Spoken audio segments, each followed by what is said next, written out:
Man.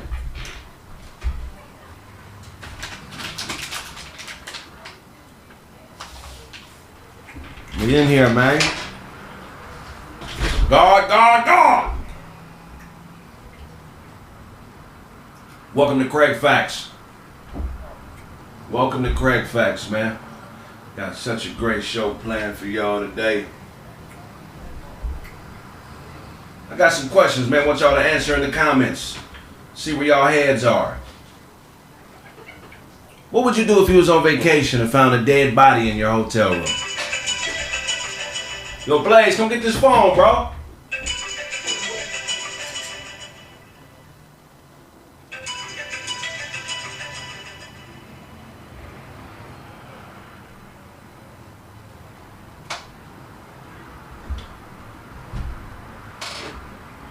What would you do if you was in a hotel room? You would just switch rooms, huh? Alright. Another question. When bald people work at restaurants, bald people, do they have to wear hairnets? Answers. Let's get these answers as y'all pile. You out. Why you out? You're not going to stay and pray for the body? Maybe try to identify it? Notify the families? What you mean you just out? We're going to go domestic. You in Arkansas. Little Rock, Arkansas. You check into your hotel room, you find an old white woman dead in the closet. What do?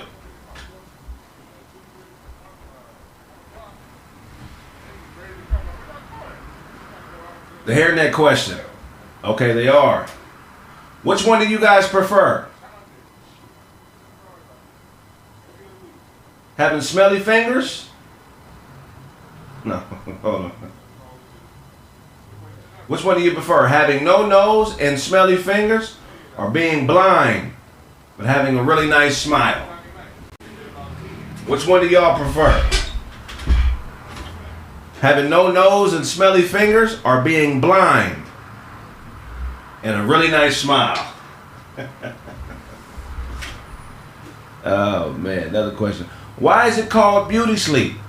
Even though you wake up looking like a hot mess. Why do they call beauty sleep if you wake up looking terrible, man? Wear gloves. He said wear gloves. We piling in. We're going to get to it when everybody come in. Have you ever attempted to swallow toothpaste? Give me an answer. Good evening, people. Have you ever attempted to swallow toothpaste? Hey, y'all, let's get going.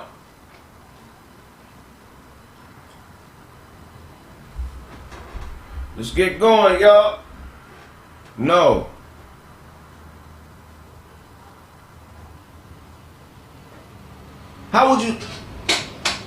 What are two things that you think are normal but become really strange when you do them repeatedly? Me, I like turkey sandwiches on raisin bread. I do that shit every day sometimes. When other people find out about it, they think it's the weirdest shit ever. But I like raisin bread with mayo, mayonnaise, mustard.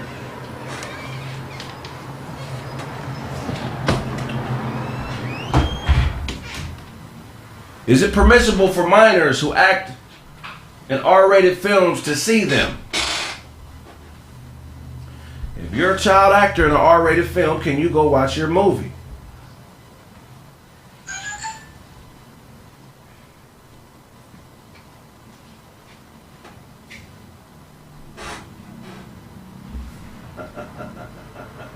I fuck with raisin bread heavy. I don't know why, man. How do birds actually pee? Does anyone have proof that they've seen a bird piss? How do birds pee? Somebody answer the question.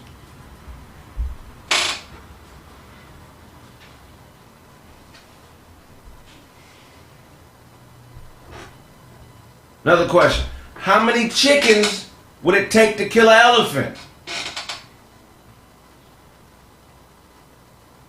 How many chickens would it take to kill an elephant?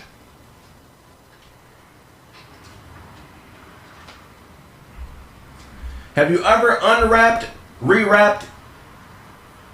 Have you ever unwrapped a gift and rewrapped it before gift bearing?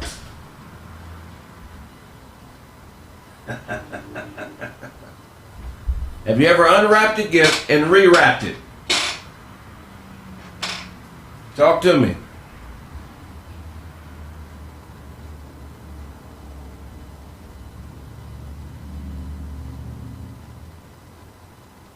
Why is that lemon juice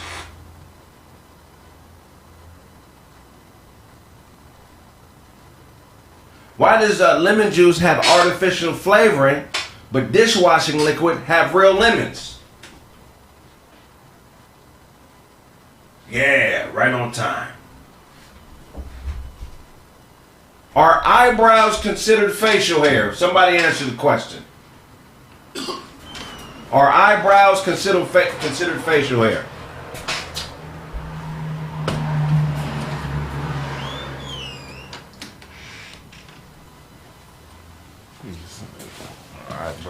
Is your time truly wasted if you enjoyed wasting your time? Please answer the question. Okay.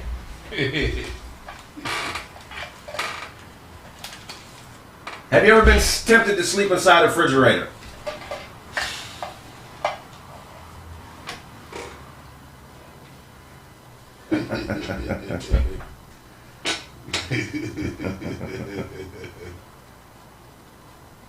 What side of the armrest is yours in the movie theater? I'm right. It's my right. I'll be leaning with my left, with my right, drinking with my left. For me, it's my right. We're gonna get the show going in a second. Why is it difficult for women to apply mascara with their mouth closed? Every time a woman is putting on mascara, she got her mouth wide out open. I do not need to see tonsils when you put makeup on.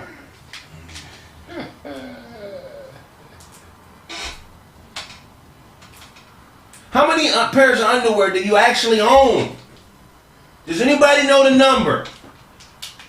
DeJuan, how many pairs of underwear do you own? I think I'm somewhere in the ballpark at 250. Yeah, I got quite a few dozen. I don't know how many though.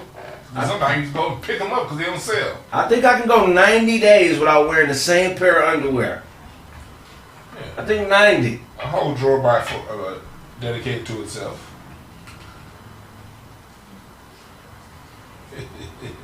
I got another one. What is the highest number that someone is counted to? Anybody know that answer?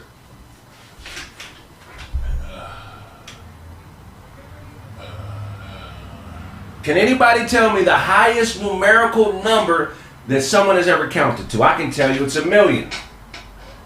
1,000,000? A man counted to 1,000,000. It took him 89 days. Was it supervised? It was supervised. It's in the Guinness Book of World Records.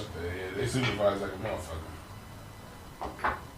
When I learned about this, it made me realize that nothing great is done for no reason. Mm-hmm. Everything great, there's a reason behind it.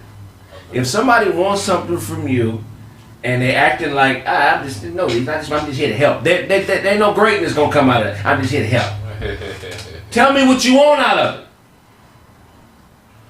You know what I'm saying?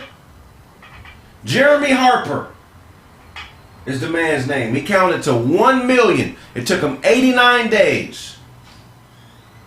1,000,000. He was live on TV for some of the days. It was documented. The Guinness Book of World Records had a camera with him for those 89 days. But he counted to 1,000,000. So he's like 8 hours a day, like a full-time job. Full-time job. Like, why did he do this? There we go. Nothing great is done for no reason. Jeremy had a non-profit. Okay. He had a non-profit. It was called Push America. So it took him 89 days to count to 1,000,000. He raised $10,000 for his non-profit.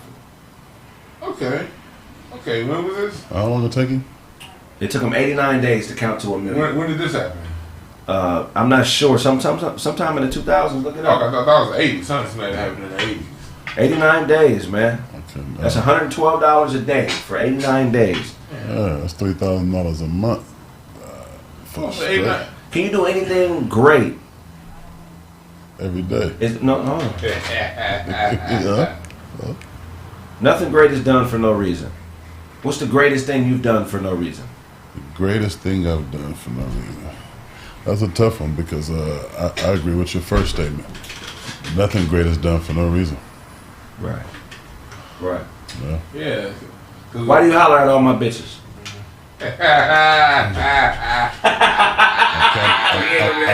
I'm campaigning for president. And I need as much support as I can get. Why do you not bring bitches around for niggas to holler at? I'm campaigning for president. Nothing great is done for no reason. So when niggas do shit, period, whether it's me or anybody, please don't think it's for no reason. You feel what I'm saying? It's a reason behind it. Definitely. You know what I'm saying? True. Why do you always tell us the shit you learn? Right. So I keep it fresh in my mind. Yeah. See? Why is that important to you? It's important because I got to be sharp. I have a lot of people that depend on me. Right. I got this because I was working with kids. Right. And kids always had questions for me.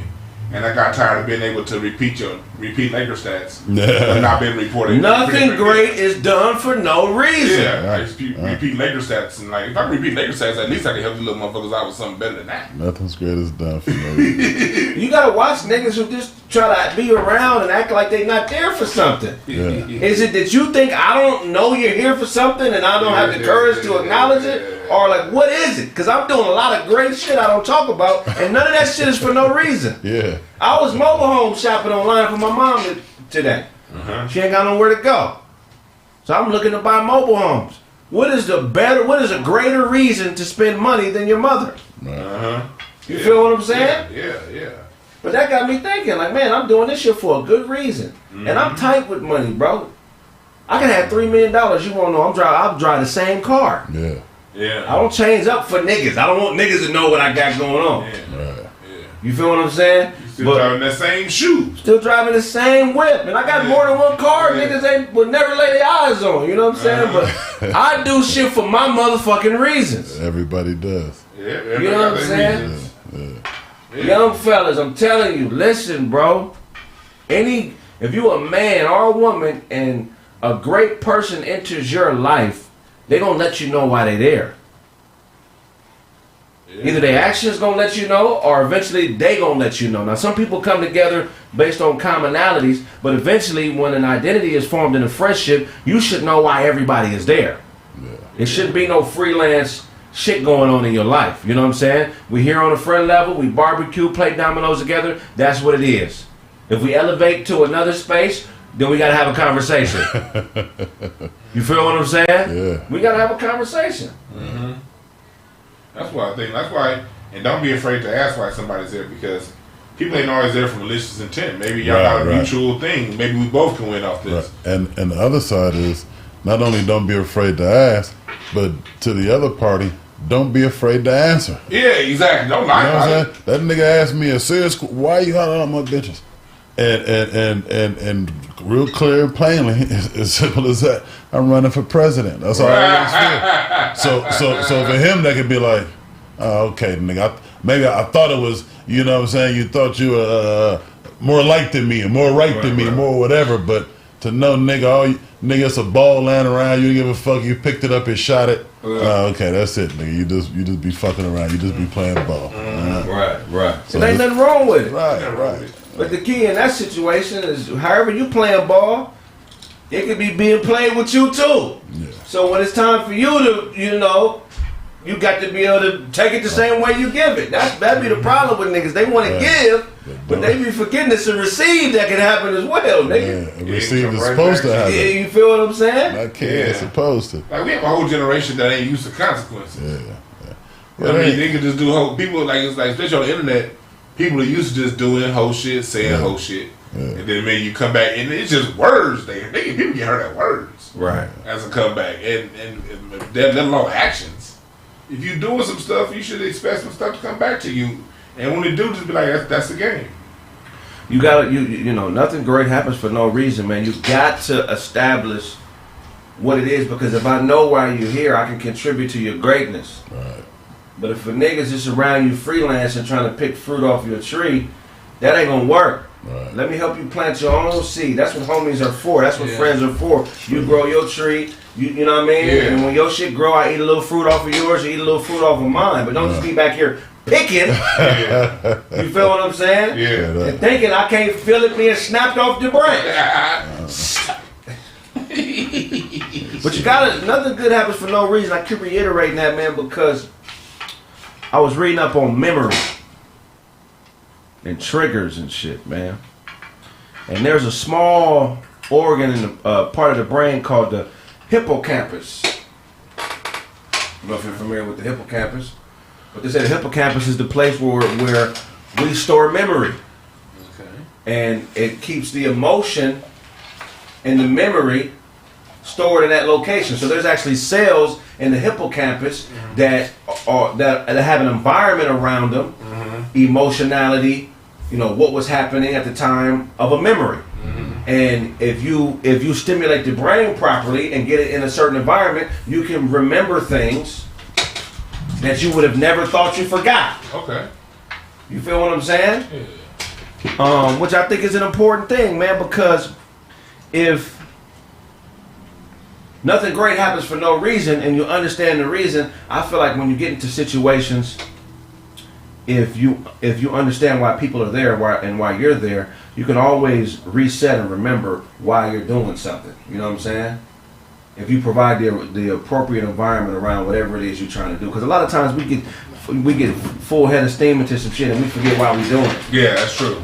You know what I'm saying? We You lose lose our sight. identity. Who's that at the door? You can lose. It's easy to lose sight, especially when you're so focused on what you're doing.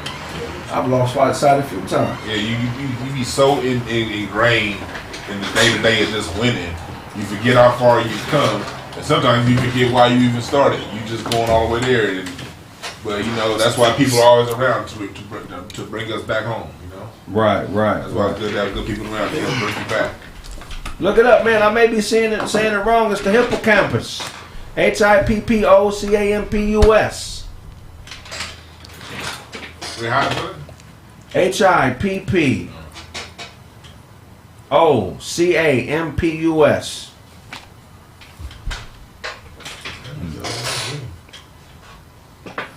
So I stopped here on the way to a cookout. Fuck you. Nigga said dozy, old, and reckless. Goddamn right. Che McQuinn. Hey man, shout out to Iguodala, man. Fuck out of here. Joe Mule Trucking, thank you. You in the truck, you out there looking for lot lizards, huh? Lot lizards. Yeah, but they're actual, you know, there are actual cells in the brain, in the hippocampus, that contain those memories. You know what I'm saying? That contain memories, and the environment and the emotionality behind the memory is kind of like how you triggered it. You know what I'm saying? Have you ever been in an argument or did something that was kind of, you know, stimulating, and you remembered some shit that you hadn't thought about, nigga, in like 25 years? Yeah. What's the last memory that came to you that you didn't expect to come to you? Where you're like, oh fuck, I totally forgot that. I remember like a church song. Like you ever remember like an old school church song out of nowhere? Yeah. You're like, I don't fuck with this shit no more. Why am I singing this? You know the one that broke my pockets? I can never forget it. Give, and it shall be given unto you. Niggas really remember the songs. Man, And it shall be given forgot all them unto you. Good measure, pressed down, shaking together and running over shall men give unto you. Y'all didn't hear that? Y'all niggas didn't go to church? I don't remember that shit. Hell no. They didn't have an offering song at your church? That was the offering. That was joint. an offering song. We need to go to the same church, but just Okay. hey, that was the song. Y'all went to what denomination was that?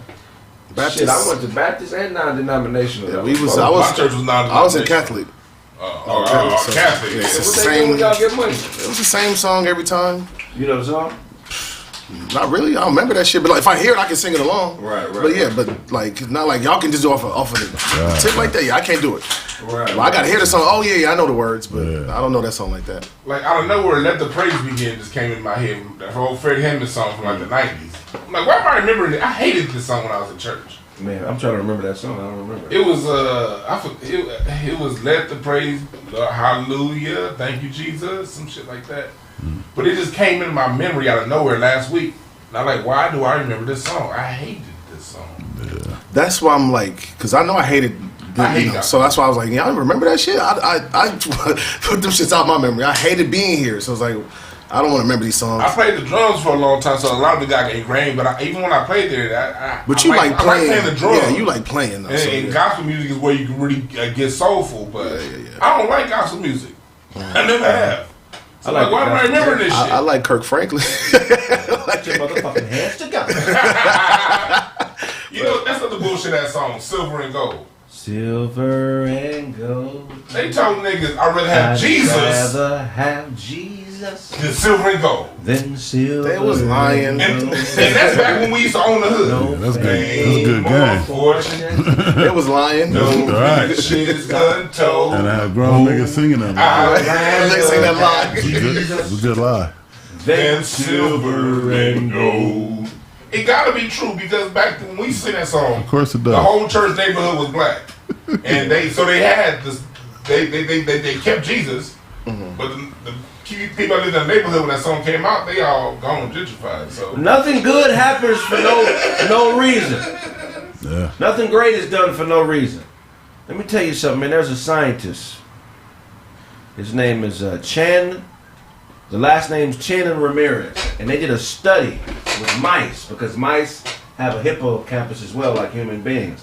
They did a study where they used positive experiences, neutral experiences, and negative experiences to see how it affected the memory of mice. And so, with the positive experience, they would have a female put a female mouse in the cage with a mouse. And that was supposed to be reflective of a positive experience, and then they would shock the male mouse.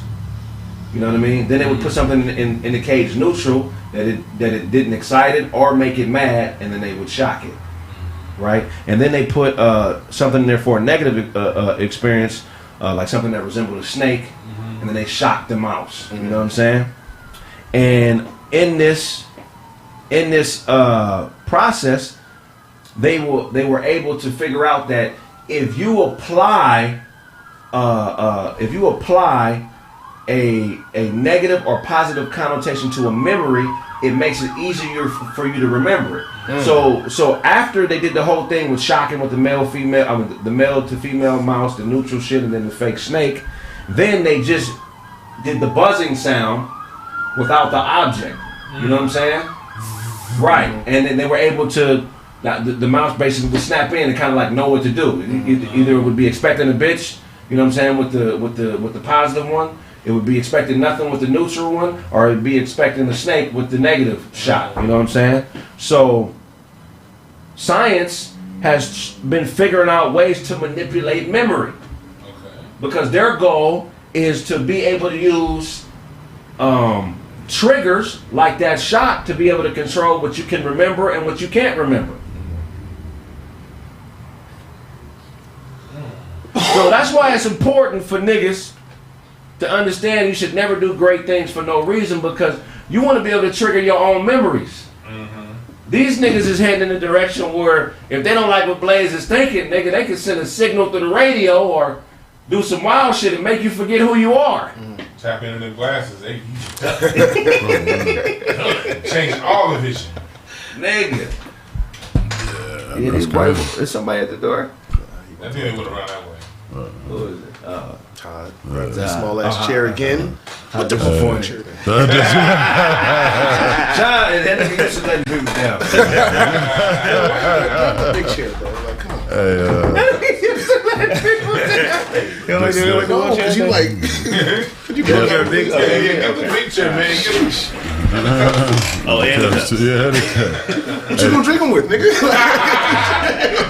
mad you talking about bring the cup. What you gonna drink them with? You gonna put in your You know hand? what one of my triggers is on a negative memory? What? Is when a bitch asks me what kind of car I have. I don't know why that's a trigger for me. Yeah. I think that's connected to it. I don't know if it's connected to when I didn't have a car, Or when you had a bad one. Like what is your trigger when what is something a female can ask you? Where's your trigger? You like it'll take you to a place. At this age, why you not married? That shit, like, fuck you mean? Fuck you mean? I don't know It don't why. even make me angry. I just feel like, why are you pocket checking me? Man? Yeah. Just make me ask. What? Just ask me how much I make. You feel? Don't go around third. You know what I mean? Just ask me how much do you make. Why are you asking me what kind of car I have? Right. What was your trigger when you was out there? Damn. I think my trigger when I was single, oftentimes like, where do you work? Like, what do you like? Things like that. I don't mind asking me what I don't mind asking what do I do to try to get, but where do I work? Why you want to know where? Like, you trying to show up? Right. You know what I mean? I ain't trying to. I like my privacy when I was single. You know what I mean? I don't want to tell you where I'm doing anything. Right. I'll tell you what I'm doing. I ain't tell you where I'm doing it. Right. You know, that was it for me. Like, that shit would piss me up to high headed. Especially if I didn't know you. And the why you ain't got kids too. That one too. That one too. I'm like, bitch, I'm doing a lot of fucking. I mean, I put a condom on. I fucked 9 times. Like, so I'm invested. I be trying, goddamn. It's not that I'm not fucking. Okay, that's not why. It's not because I'm not fucking. Okay, Because I'm not fucking.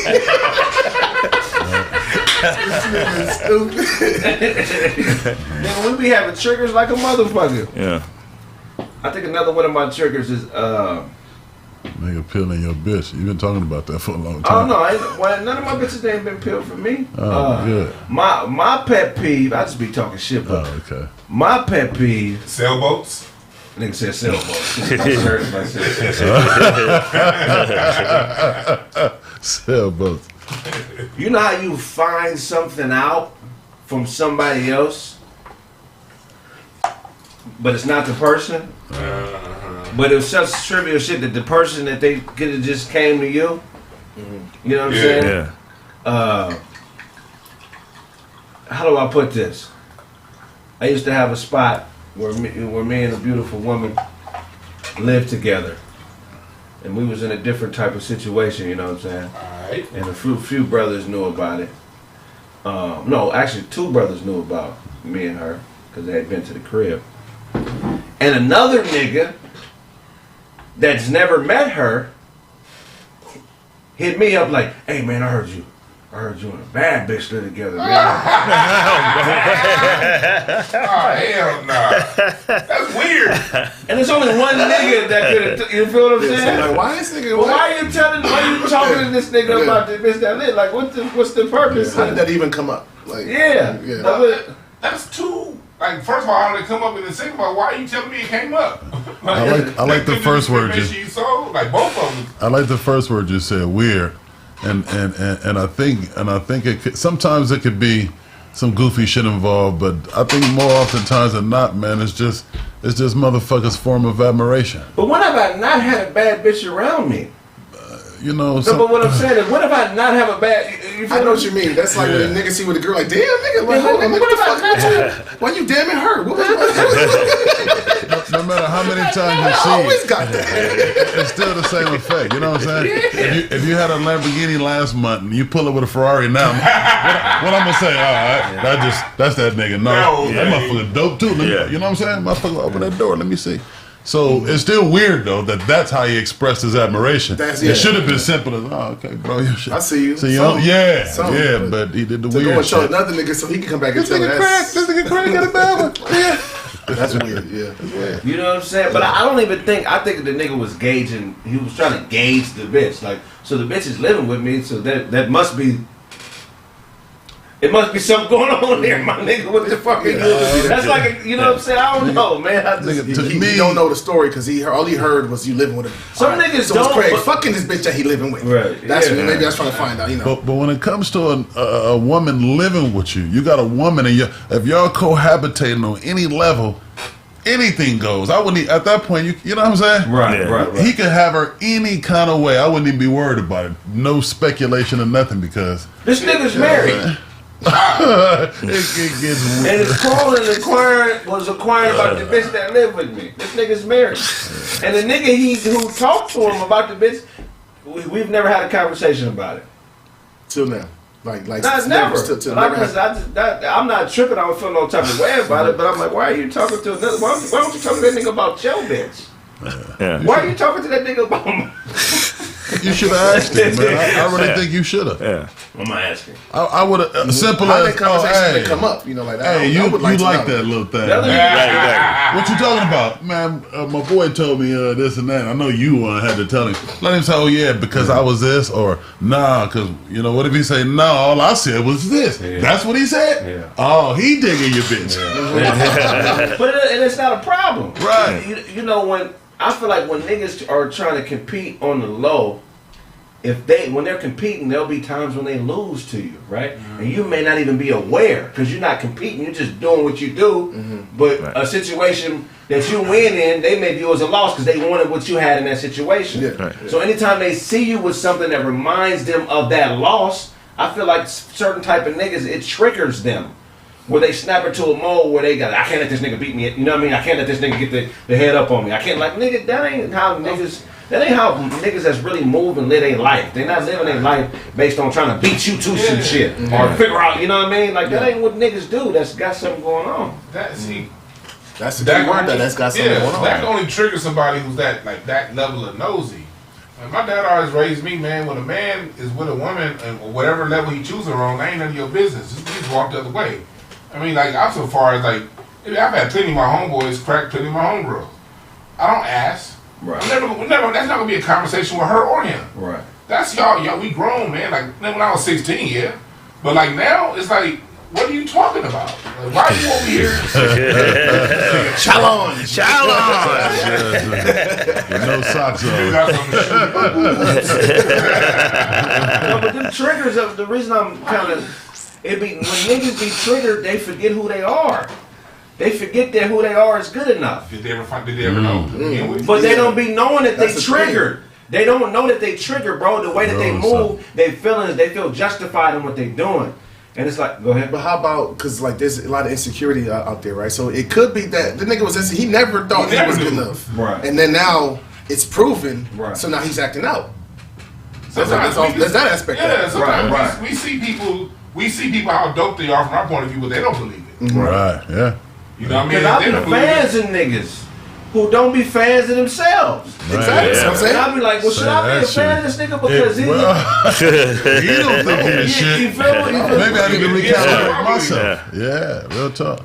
No, sometimes motherfuckers, I don't know. Sometimes motherfuckers don't know, and then sometimes niggas, be so into them that they forget that they're superstars because they be superstars, in their everyday life and been doing it for so long. But you know what's cold about that is that the way a nigga sees himself being a superstar may not even be in the same light as the observer and how they view them as being a superstar. Like you may think, a nigga may look at Blaze and say, oh, you may think it's because you tall or whatever, but another nigga may just be strictly on your brain. Right. Another motherfucker may just be strictly on how you chill and observe information. You feel what I'm saying? But when niggas get triggered, they lose that observational part of the brain. They get into that hippocampus, and that trigger brings back that emotionality of whatever they perceive as being a bad memory or a good memory or whatever it may be. Right. How do niggas beat themselves in those? I mean, how do niggas beat themselves in that situation? How do they not lose to them? Well, the first thing you got to do is understand yourself and be open to absorb information like that. And say, for me, an example, when it comes to, doing some car work, I remember sometimes, working on cars, doing some car work, I'm like, I run into a problem and my mind say, well, I'm going to twist to the right hard. So what I would instantly do is the opposite of what I think, because I know every time I thought something real quick, it always ended up being wrong. You know what I'm saying? Right. 8, 9 out of 10 times it was wrong. So I just trained myself to think the opposite. So that way I allow myself to be me and say, even in life sometimes, something happen, I say, I'm going to beat this nigga up. I tell myself the first thought is an automatic throwaway. So as soon as I get that off my chest, it's got to be, because that be skill. That's what I'm saying. Because at this age, ain't no nigga just putting his hands on no other nigga with no consequences. Hey, it's in every aspect of life. You know what I'm saying? Any nigga beat up you, nigga, what's gonna happen? Right. I'm calling somebody. If I can handle it. look, I know too many niggas for this shit to go untouched. Fuck, I look like, nigga. But you know what else about that, man? That's why I enjoy being me, because I don't care for it either way, man. I'm not with. I don't. It's a lose both ways for me. You know what I'm saying? If I beat you up, you know what I'm saying? What's the odds of me really beating you up clean? This ain't no action movie. I'm gonna hurt something. Yeah. Hand, I'm gonna be tired. You might rip one of my favorite T-shirts. So you know what I'm saying? It's all about being cool and peaceful and shit out here. I'm at the age where a public fight would be embarrassing to me. I agree. It's a lose-lose. I'm out here disillusioned in front of motherfuckers I don't know. Fighting the motherfucker I barely know. Right. That you look like a straight idiot when you out there fighting. It's not one of them like when girls get turned on. They be like, you fighting at your age? Nah, I'm cool. Unless it's like defending something. Like some things that all right, goddamn, enough's enough. But just like I mean, like a nigga step in your shoes and we gonna go rumble after that. Like, come on. We way past that, brother. I had to be. I'm not even lying to you. Just last week, I had to like come. Hey, yo, fam. They just shoes, bro. Like. My bad, but they just shoes. You do know that. That's it. His drunken. Oh yeah, you right. Nigga, you was really going. We was going to fight over your goddamn Jordans, nigga. Right. Yeah. Why you wear them to the club? That's crazy. Yeah. You gotta have your club J's. Exactly. Goofy ass nigga. I hope you watching, you goofy ass nigga. I was triggered about a year ago. Somebody that I look up to, don't really know too well, but they've been in this comedy movie making game for a while, and I had made my little sitcom. Which is cool. It's a decent little sitcom. I made it with my own money. And I think I stepped to whoever I stepped to, Spike Lee, all them niggas gonna respect it. I love it.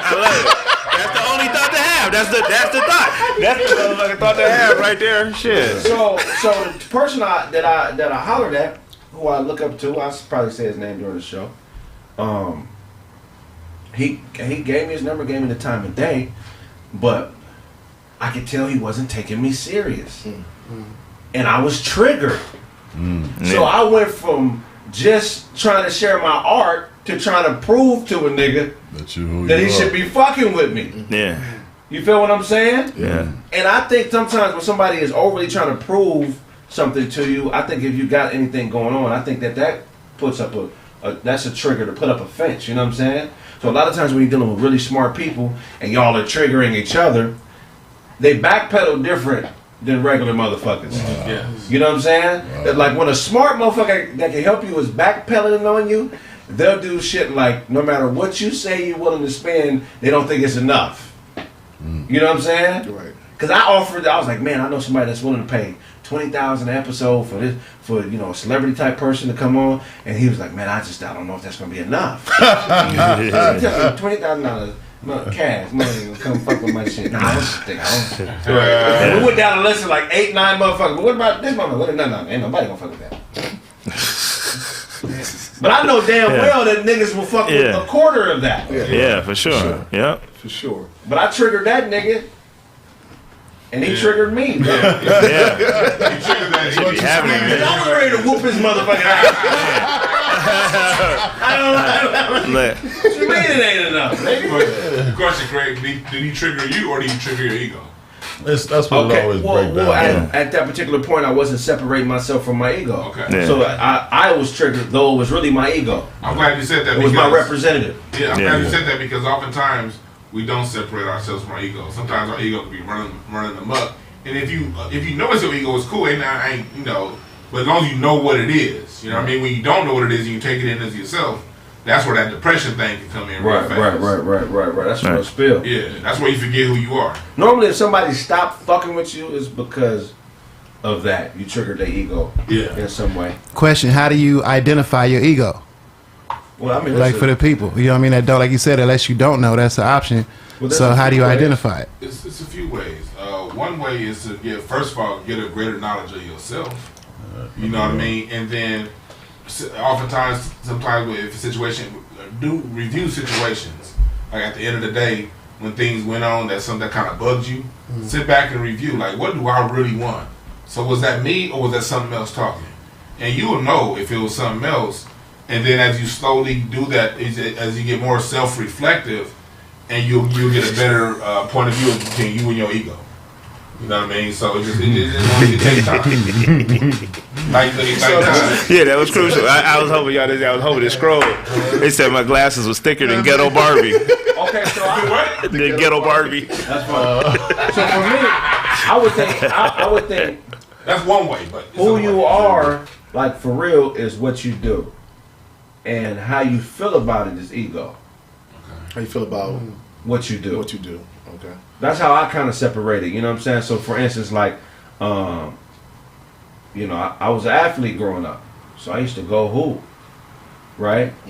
What I did was I was athletic shit, whether it was basketball or something else. No matter when I would have been born in history, I would have been doing something athletic. Right. So I'm an athlete. Now, me thinking I'm the dopest nigga, that's my ego. Mm-hmm. You identify yourself as being an athlete, not Kraig Smith.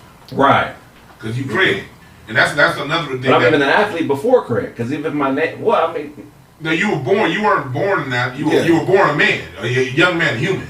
And we that's the thing I remember Bill Russell used to always say that. Bill Russell used to always say, I don't call myself a basketball player. I'm a man that plays basketball for a living. Right. He said, because the minute you identify yourself with what you do, what happens when what you do is gone? Like, what happens when you tear your knee? What happened when, the economy tanked? And I know, like, for me, like, that's a big old thing when you identify yourself for what you're good at. Because who you are is bigger than anything you're good at.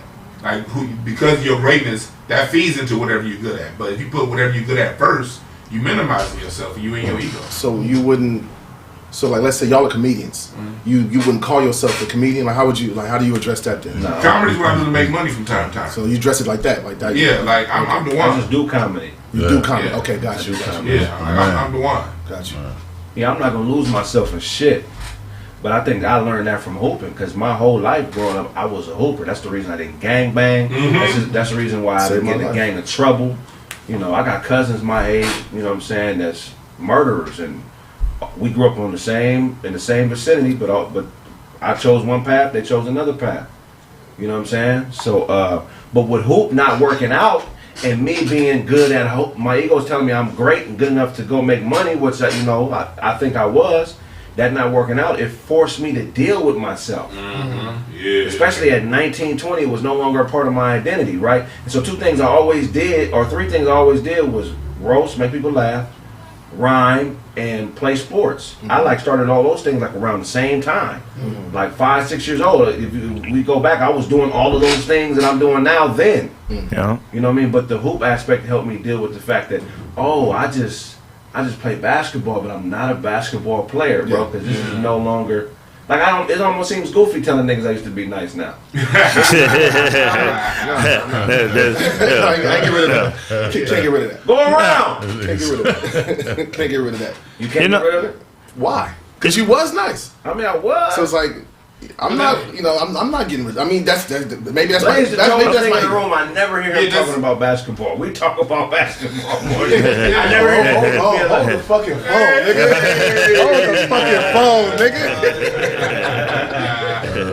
You know what I'm saying?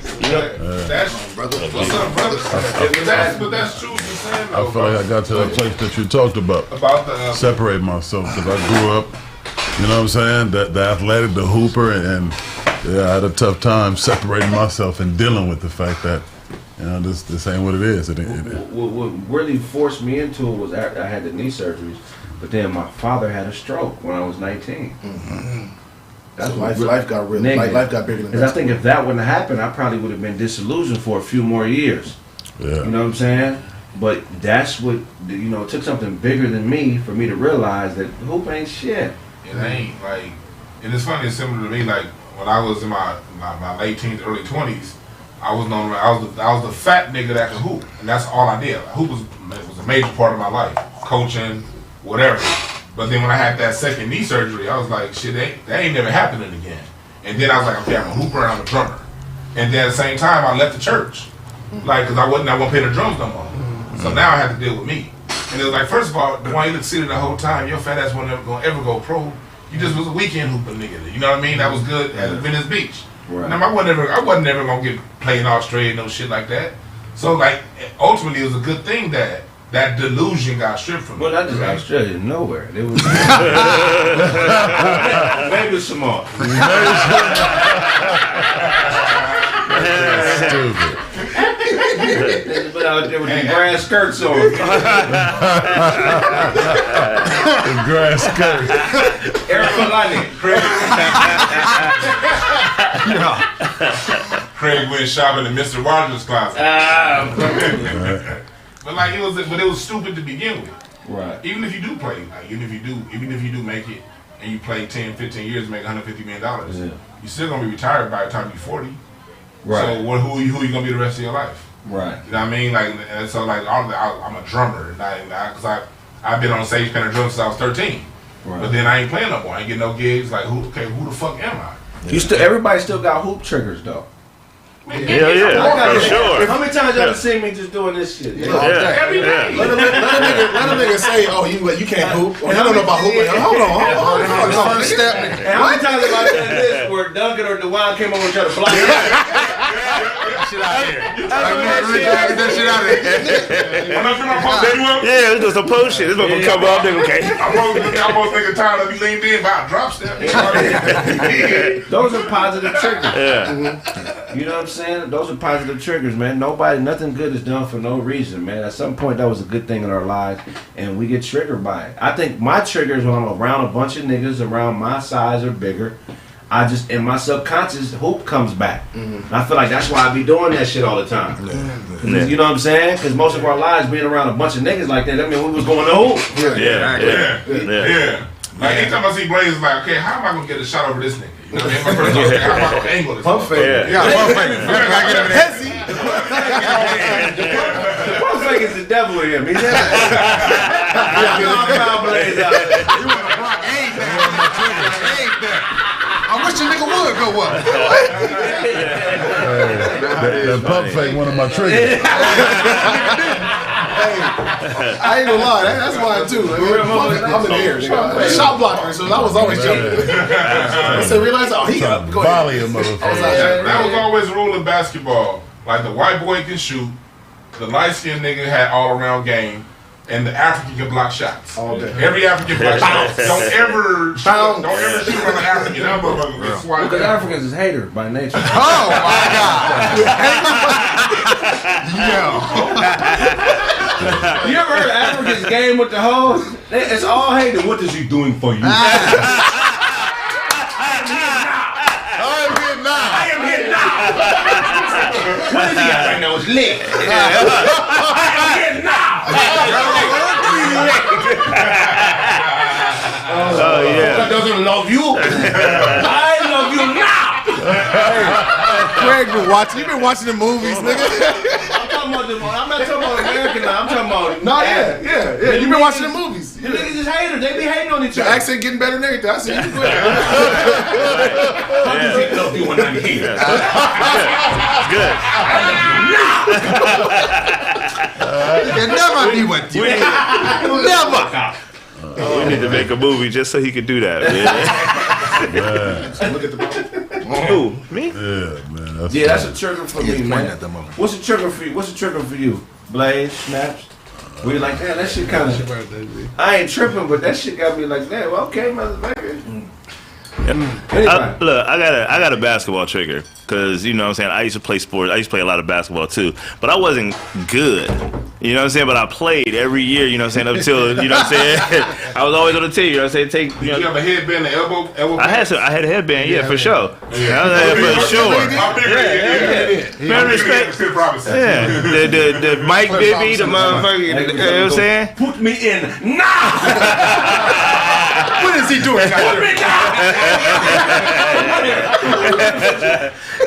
Kraig was balling in that hat. Me now. Nigga don't even say in the game. Put me now.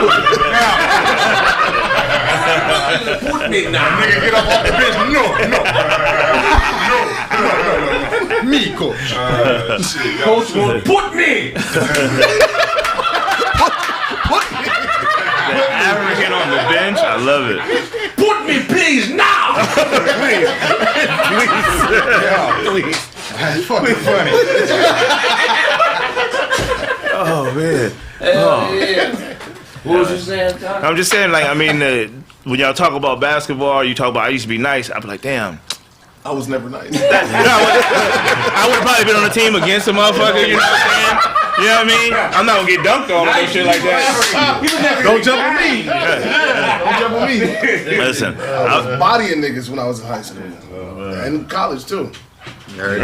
Yeah, on the court. I got bodies all over the court. Nigga. Any court, nigga, don't jump with me. Yeah, you like what you Don't like. jump with me. Yeah, you know Don't what jump I'm with me, nigga. That's all. Nigga, the nigga Nigerian. See what I'm saying? I'm triggered. I'm triggered, man. He said one thing, I'm over here like, nigga, what? We worse than guns, because a gun got one trigger, nigga. Men, we be having like 150 in it. Let a nigga you don't know try to tickle you.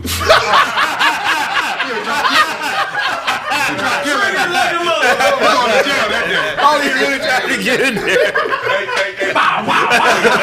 Trigger, nigga. Hey, Craig, I don't know if you remember this, but the last time I ever hooped was when we all hooped at, it was me, you, Brent, we was all at the park. Remember? That was about 4 or 5 years. Yeah, like Ponce at the park. We all went to hoop. And it was like me, Craig, Brent, and like a bunch of comedians out there hooping. And it was at one point in the game, something had happened where like Craig had like, I think you had like missed a shot or somebody had like defended you hard.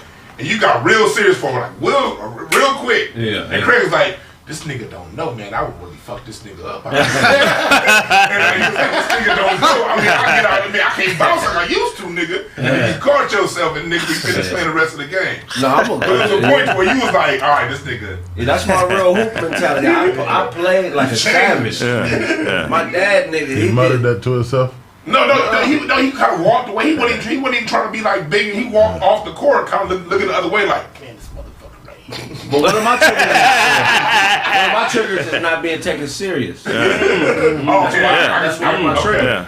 Okay. You know what I'm saying? And being in the family that I have, my grandmother had 10 kids, and it looked like this room. It wasn't all dark motherfuckers. It was niggas with light with green eyes, motherfuckers blaze color, snatch color, all the way to black, like Nigerian black. Mm-hmm. So I've been around the dynamic.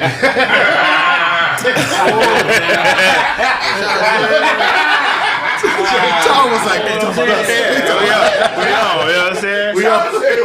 I would say that's most.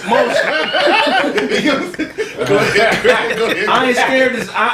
When I pick up on certain shit, I ain't scared to acknowledge it.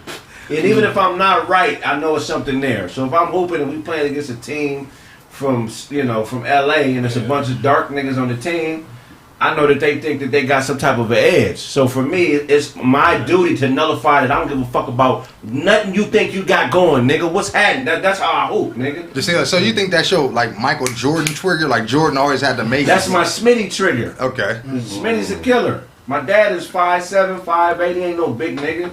You know what I'm saying? The nigga's a different type of nigga. So he taught me through watching him of when it's time to flip the switch. Niggas got to remember why you did it. If you tripping, like for real tripping, then everybody if you gonna do it in front of motherfuckers, they have to know that okay, this is what's coming to me. If I get that nigga to go there, you know what I'm saying? I just think watching my pops blessed me with the ability to stop myself from getting to that point. You know what I'm saying? But on the court, Smitty comes out of me. Yeah. And Smitty, nigga, I ain't no motherfucking joke. That's his motherfucking. I ain't no motherfucking joke, my nigga. Yeah. And as soon as I hear him say that, nigga, it's a whole other Smitty. And that's my hoop. Yeah. Because 80s basketball was different. 87, them niggas hoop different than we hoop, like in the streets. Knock your That's what I'm saying. It wasn't like, because right now niggas are talk, like, all right, nigga, all right, after the game. Like, nah, ain't no after no game. We finna shut this whole gym down. It ain't age raised, though. Somebody said base. Nah, you just think that about light-skinned niggas. If it's team for light-skinned niggas, I'm gonna think that. I mean, I'm aware of that. But I just think it's man shit. I think they Steph Curry out here. It's man shit. Yeah. These light-skinned niggas think they can shoot. Yeah, I'm finna do that shit up. I'm finna let one of them come to the hole. Yeah, a shootout. Was it like today? Yesterday or today? In what the fuck was that? Rialto or some shit? Really? I had some kids were on a fucking field trip. Some niggas was playing basketball. Just like he was like looking at that movie. Was that Juice or something? When the nigga got his ass whooped, so he went and shot the nigga. It was a shootout in the fucking park. Damn. Over a basketball game. Fresh. Whatever. But it happened in real life. Fuck the movie. It happened today. Today in California. Some kids, some 16-year-olds. Some 16-year-olds playing basketball. Got into a shootout in the middle of motherfucking. White man can't jump. Nigga named Birdie in the movie. That nigga didn't see the shooting, right? And Bernie Mac was like, hey. Josie never seen the real version of Juice. That's how you feel? She's down there Westchester Park all the time. Yeah, I'm already knowing. Westchester Park back in the day, yeah. So bitches asking me what kind of car I drive. Motherfuckers not taking me serious. That's 3. What's another trigger? That's 2. That's 2. What, 2? That is 2. I had 2 of them. Still said 3. I thought I said one more. You did say another one. In basketball, right? How much money did you make, like within the first little bit of? What's the trigger for you, Duncan? Or nigga, like that'll trigger, nigga. A nigga bragging about his bread. Right. You know what I'm saying? I don't like that shit. No. I don't, like, cause you know what I mean? You don't know, like, that shit is stupid. Like, okay, nigga, and okay, yeah, nigga, I'm this, I'm that. Then you get to like most of them niggas ain't shit niggas though. You know what I'm saying? Nigga, that's the first thing you go to. Like, I'm a good nigga. I look out for niggas. You know what I'm saying? Then you say I look out for niggas because I got bread. Yeah. Okay, but nigga, like I got bread. Nigga, fuck what you talking about, nigga. Yeah. Like them niggas irritate me, bro. And that shit weak. Like that ends the conversation. Yeah, cause like what? Okay, now there's nothing to talk about. You know what I'm saying? Now, okay, nigga, now you know with the material. Now I got to see how many boats I got to get. Right. You know what I'm saying? And is that hating when a nigga tell you? Is that hating if a nigga is bragging about how much money he has? Is that like him saying, like, to me in my mind, am I hating if I think, or is it hating if you think he's thinking, like, what you gonna do about it? Like, you know, when the niggas brag about money, I feel like they low key saying like, yeah, I got bread. Like if I do something, yeah, if I want to take your bitch, I'm nigga. telling you because you ain't yeah, that's what I mean. Like that's what I'm like, what do you mean by that, nigga? Like, it's too much speculation for me. I don't like getting into all that speculation. Why a nigga doing something? Because there's so many. He could be a new nigga with money. This is brand new money. Yeah, that's this true. Nigga's excited right now. You know what I'm saying? I've been doing this for a while. He excited right now, and it's still. No, I'm just saying. I still think it's corny how he doing it. But he, you know, I had a couple of homies in entertainment when these niggas get on, first start getting the girls start coming around. These niggas ain't answering phones. They faking. They doing all. Oh man, I can't get the nigga to do nothing now. He just getting his taste. I didn't understand it then, but I knew later that he just getting his taste, man. And some people, that's how they do it. Yeah. And nothing great is done for no reason, right? Right. So if a nigga is,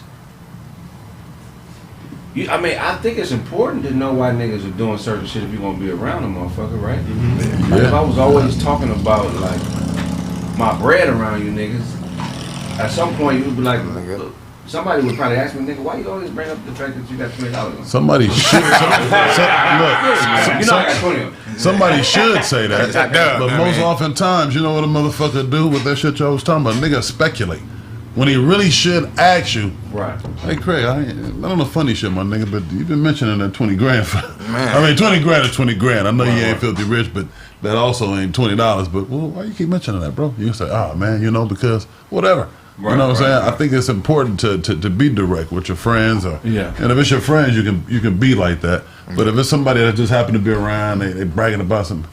I don't give a shit why they, overly excited about a couple of bucks. Are all triggers bad though? Are all triggers bad? Nah, you got good triggers, you got bad triggers.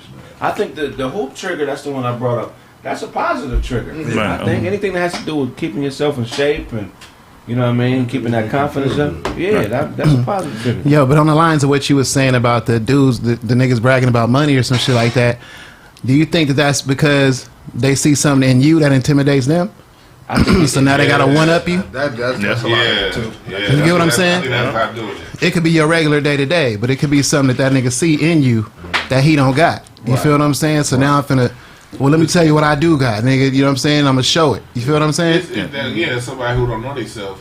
Right. They don't know that they got their own gift over here in this pocket. Right. But they want your gift. Right. And they see you as something negative because your gift puts you in front of people. Kraig got a bunch of jokes and people laugh at his jokes.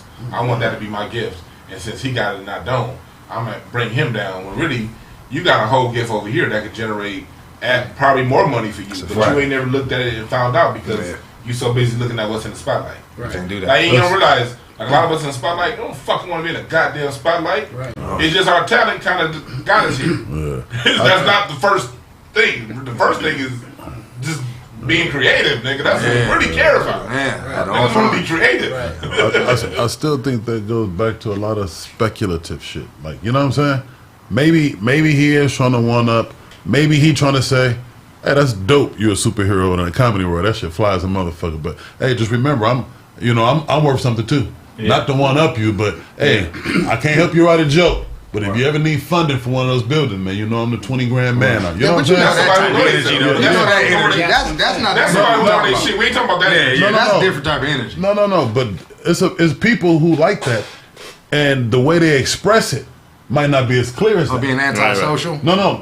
They might just be bragging, like you said, just bragging about, oh man, I passed today, man. I'm up. Yeah. Money is club, whatever you drinking. That might be just how they express it. That might how it come out. No, but really, he could be one of those people that say, you always shining the wine. Every time we go out, you got it most of the time. You know the people, you know the place, you got it most of the time. Now that it's my turn, now that I got something to bring, I'm just excited about that. That person exists. But that's what we talking about. We talking about a person that has to tear you down. Mm-hmm. Right. We know because there are people who are like, if a person could just be, look, this is what I do, and what I do is separate from what you do, and I'm big in what I do. That's just confidence. I love confidence. All day long. But it's great to be confident, and it's good to be a little bit boastful. I'm cool with that too. Yeah. But what I'm not cool with is you got to tear this man's gift down to produce to talk about your gift. Mm-hmm. Your gift is independent from his gift. That's where we draw the line. And that's the reason I wish, for me personally, I wish what I was doing was simple enough for you to be able to go get it from one person. Mm-hmm. But if a nigga's doing anything worthwhile, there's no one person that you're going to be able to get that's an extension of that person that's going to give you the whole game. Yeah. If you really want it, you got to go to the motherfucker. Mm-hmm. Right. You feel what I'm saying? And humble yourself and be like, hey, bro, I'm just trying to figure it out. I'm just like, how? And then just be prepared to receive the information and get it as it comes. You know what I'm saying? but some of them people, like we was talking about, them ain't the niggas you want to go to though. Who you want to go to? You feel what I'm saying? Because I mean, if a nigga is in your face flossing or flashing money on you, why the fuck would he give you the information to get the shit? You know what I'm saying? Like I'm saying, if you see a dude kind of cool and you see like a homeless nigga on the corner. Which nigga you think he gonna flash on first? Not the homeless nigga. The homeless nigga, right? You see what I'm saying? So don't represent competition. So why would if I don't represent competition? Why the fuck would I help you get to where I'm at? Right. You get what I'm saying? That's true. Niggas like that. Plus, you gotta ask to find out. Plus, a lot of times the cats that talk about the money. Hold on. They're trying to reset the hierarchy of the environment or the room. So sometimes it's like, no, let me bring this up so I can reset where you stand in this room. Right. That's true. And sometimes, Some people do it all the time. Yeah, that shit, I don't know, man. That shit don't Ain't nothing wrong with it. It don't work. Yeah. But it feel like it when you're doing it because we've all done it in our own way. It feel like it's working, but it really don't work. It stops nothing for nobody else. You may gain a little bit of attention in the process, but you don't really gain no footing or no leverage. Yeah, you're right about that. And it's taken away from you. Like Blake Lacey, what you said earlier, especially when we get that first wad of money in our early 20s, late teens. You can do some dumb peacocking shit. Stupid shit. You know what I mean? So I remember it was late teens, early 20s for us. To some brothers, man, 40 years old. Yeah, exactly. Right. 50 years most old. cats, they not just even getting it. Most cats is gonna get it. That's a more accurate. Most niggas gonna get it. That's true. Yeah. But as I said, on one hand, it's good to have the compassion, like you said, because sometimes it's their first time with a nugget of money, and that first time for people who ain't never had nothing. They go do some peacocking ass shit. That's a fact. I mean, what's one of the things where you just kind of sit back and you just watch because you know what's coming next. Because the people that hold on to it know it's bigger than that. Right. The people that peacock, those be the ones that's gonna lose it. So you just you step back and just let it happen. Right. You don't need to go around demeaning them and saying you this, you that. Life will teach them. But man, nothing great is done for no reason. So if somebody's trying to get the upper hand on you by doing that, to them that's a great thing. You feel what I'm saying? Yeah. To them, that's a great thing. They winning. Yeah, and they won. To them, it's because I'm up on Blaze. I'm up on Snap, nigga. So then every time you see me, you're gonna be triggered, reminded, nigga, I'm out front on this, nigga. Mm-hmm. Niggas shouldn't even want that type of energy around them though. Like I don't want that type of energy. I don't want nigga ever feel like, you know what I'm saying? Like Even that with me, like, you know what I'm saying? Like, nigga, even if a nigga go there, like, you always gotta pull yourself back. You know what I'm saying? Later on, like, damn. Because niggas it's like, niggas gonna be real in front of each other, but when you by yourself, it's introspection is gonna be, you know what I'm saying? I mean, being introspective is definitely something that you do. You're like, damn, I'm saying, I shouldn't have said that, though. You know what I'm saying? Because you gonna do that better with yourself. Kraig can sit down and tell me, like, nigga, yeah, you shouldn't have said that. But when I sit down, I be like, damn, I shouldn't have said that. Yeah. I tell Kraig, well, the reason I said it was, but when I by myself, like, you know what I'm saying? So it's like, you're gonna be honest with yourself. You know what I'm saying? But like most niggas, if you're losing that, you're fucking lost as a man. You know what I'm saying? Yeah, you can't even talk to you, nigga. Okay. Okay. Somebody asked in the chat room, what is peacocking? Peacocking is basically derives from a term that, where male peacocks flash their feathers.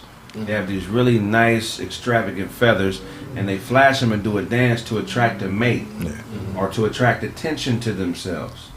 So it's just basically showing your feathers, showing your hand for attention. Yeah. Which is, as a man, is just out of order because you're putting yourself in danger, you're making yourself vulnerable. You know what I'm saying? You're doing all type of things, forgetting, you know what I mean, that, certain attention ain't snatched up by something. Richard, ain't every single thing we do peacocking though? Get a nice haircut, driving a nice car, wear nice clothes, jewelry, whatever. But he talking about the aspect of. He talking about no. Grooming is the only thing. The haircut is the only thing. The nice car is not grooming. Well, it depends on why you buy the nice car. No. Like, peacocking, nigga. What you mean? The fuck? That's what I'm saying. That's peacocking. No. It depends on because like I know like for me.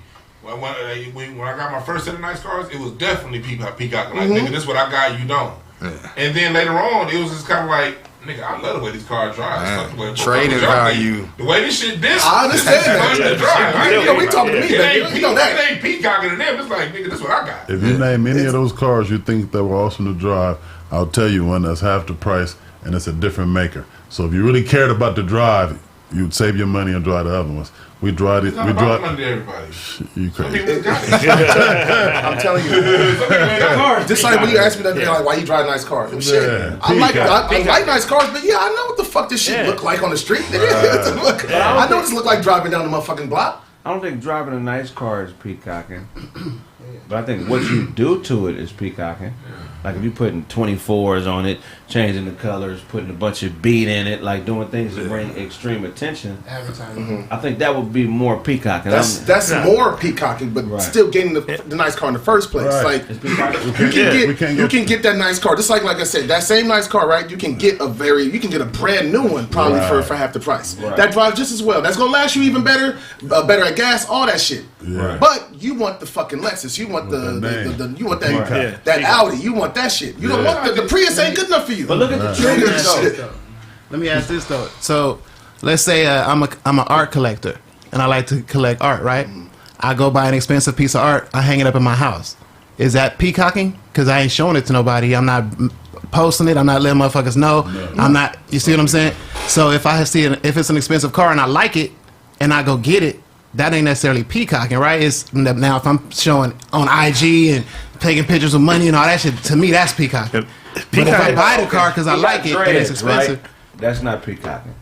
But if he had like all kind of weird ass beads, right? And different colors and or the glasses. The dress is I don't think so. No, I don't do it. Obviously, but I'm saying, I've seen people. I don't know about the beads. I've seen some dudes with the different styles, and that's just the way they style. They do. You know what I'm saying? It's a style. Going back to the car thing, like I look at my dad. No peacocking. I look at my dad. My dad has always had Cadillacs my whole life. Right. My grandfather always told him, "Get a Cadillac." He gets mad at me that I didn't get one. I remember my dad having a lesson to me a long time ago. He did used to, at one point in his life in his 20s, peacock over his Cadillacs. And then a cement mixer fell on one of his Cadillacs like back in '87. It just changed his whole point of view. Then he had like a 1 year period where he couldn't get the Cadillac. And he realized then it's not about the Cadillac. It's about, it's just about the experience. The cattle, my son.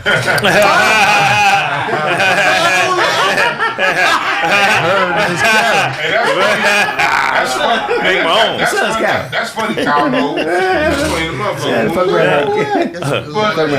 Pops is like, it's just a Cadillac. You know what I mean? It's just a Cadillac. A Cadillac just happened to be the car that Pops drive. Right. My mom has had other cars. Like my mom has had more expensive cars. He won't drive them motherfuckers. Like for him, it's like I like the way my Cadillacs roll. It ain't about nobody else. I'm used to driving Cadillacs. Man, I think. Hold on, nigga said the melanated man. Nigga don't know man. Fuck you, nigga. What? What you say, Kraig? Triggered him all out of street. That nigga triggered. Me and my grandfather William is black as they motherfucking come, my nigga. So nigga, we gotta stop it. I wasn't adopted and raised by no white family. You be black as motherfucker, and I'll knock your ass out too. I ain't running from no fade cause no nigga black. Are you fucking crazy, nigga? You see my daddy on this show, my nigga? Nigga, I wasn't raised by no mark ass nigga. Right. Get your motherfucking noggin split, nigga. That's black people shit that like that. We don't. You know what I'm saying, I don't think they do that in Africa. I'm triggered. Like trigger warning. Taking you serious. Yeah. I really don't give a fuck about it, but when niggas say it in my back of my head, I'm like, all right, my nigga. They talk about I done already planned your murder. You don't even know. No idea. You dead as a motherfucker. If I get you in that here. Right here, or dead as a motherfucker. Don't let me. I don't give a fuck about that. Our melanin comes in all types of colors. You know what I'm saying? But when niggas be color conscious like that, they're trying to latch a trigger onto you. It's somebody who bought into the bullshit that was sold to them. Right, Cadillac. When they call down to it. Your daddy bought into that bullshit. They got it. I mean, they got it. A lot of them. He love it. You don't drive bullshit limo, so it's like, I got a bullshit limo. that nigga got a bullshit limo. Nigga shot for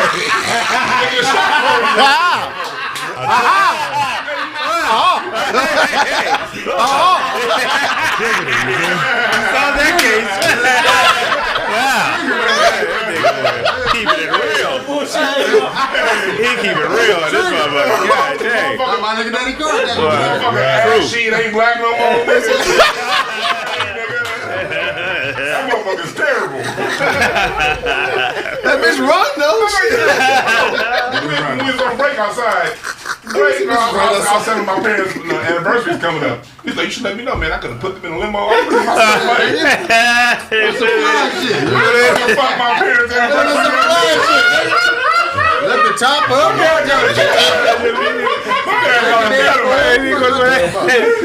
My dad got a Cadillac. You don't need that shit. Put him. He said, put him in the Buick, man. Put him in the limo. It's a Lincoln. He said it's Lincoln Hurst. A Lincoln Hurst. He said Hurst. It's not Hurst. I'll let you rock. It's a vampire in Brooklyn. It's a vampire in Brooklyn.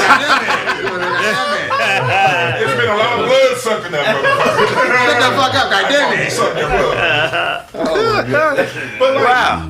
But like it comes down to preference. I think it comes down to your intent. Oh shit! Right. I mean, all things exist. You know what I mean? I look at like one of the dudes that I used to one of my business mentors. He always had nice cars. He didn't give a fuck about cars. Right. But at the end of the day, buying $100,000 car for him was like us going to 7-Eleven. Right. It was just like shit. Let me just get a car. So it's not always like what it is. It's about really. I think whatever you get it for, you good at. You justify it getting it for it. If you are flexing, then flex all goddamn day. Ain't nothing wrong with it. It's always no nigga gonna pull up to you in ain't nothing wrong with it. A nigga gonna pull up in a better car. Oh, we're gonna do 1580. Y'all ready? Oh, okay. I forgot about that. We're gonna go on the regular radio, man. In 5, 4, 3, 2, 1. Welcome to Kraig Facts on 1580 KBLA Talk Radio. If I owe you something, get it from God. God. I'm your host, Craig Smith. How you doing, fellas? What's happening, man? Hey, man, great show today, man. Shoot, I got a few questions, man. I want to see how y'all respond to these questions. You right. don't know the answer, guess. Why do you think boxing rings are square? Because you can't run around in circles. Okay. Hey. That's good answer.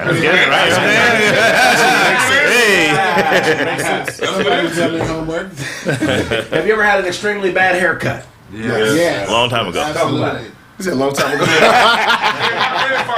The last one. I lost everything.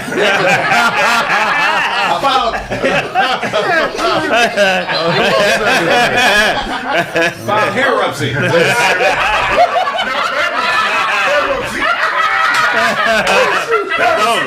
It was over. Oh shit! It was over. Follicles went on strike. Yeah. And he came back.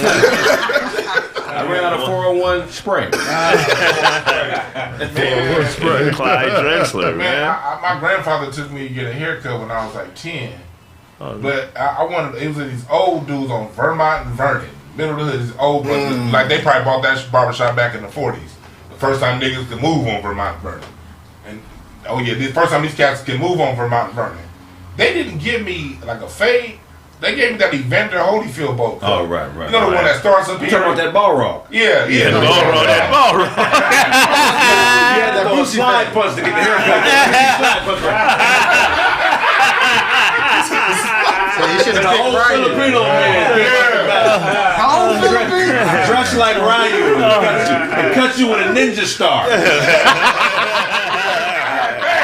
And I had to go to school with that, man. Go to middle school with that, elementary school with that. You was already the fat kid, and the haircut ain't gonna do that. Nobody even noticed that haircut. I do body Mr. Ratty. I do upper body Ratty.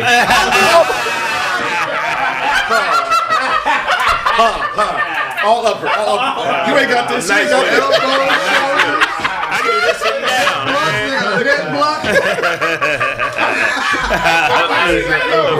I can deal with being fat because I've been fat my whole life. I can't deal with bullshit limos. I can deal with being fat, but I didn't choose that haircut. Okay. It's like when you think you about to get a fade, you think you about to get a Mike Tyson, but you get a Holyfield. That Mike Tyson Mike Tyson one was that was say, cool. not the one with the part. That's why I started cutting my hair because Pops is doing his. Give me that bowl cut. That's all you know how to do. He's giving you the bowl. bowl. I got it from now on. I got it from now on, Daddy. I got it. Did he bowl us? Yeah, it was like 7th grade. I started cutting my hair. Pops was like, "What is a feed?" I give you this. I got in trouble over a bad haircut before. In trouble. I said I got in trouble over a bad haircut before. The homie at school lied to me. You know what I'm saying? His hair was dope. You know what I mean? My cousin had taken me this weekend to go to like Supercuts, get a haircut. I'm in there asking for a fade. They telling me I could do steps. Never. I don't even know what a step is. Man. So they were saying I could do steps. So I leave out of there, and my homeboy was like, "Yeah, I'll cut your hair, man. I cut all the time." Not realizing he was only a couple years older than me. Lied.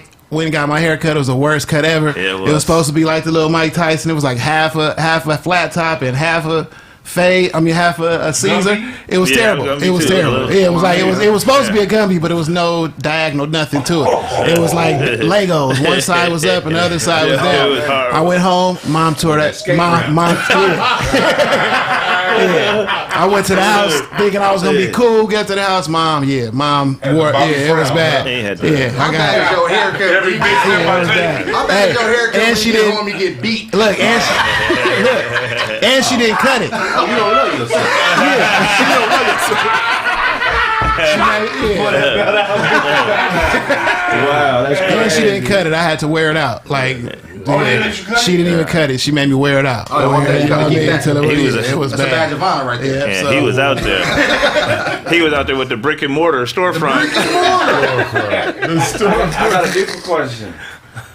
When we come forward, more Kraig Facts on KBLA 1580 Talk Radio. God.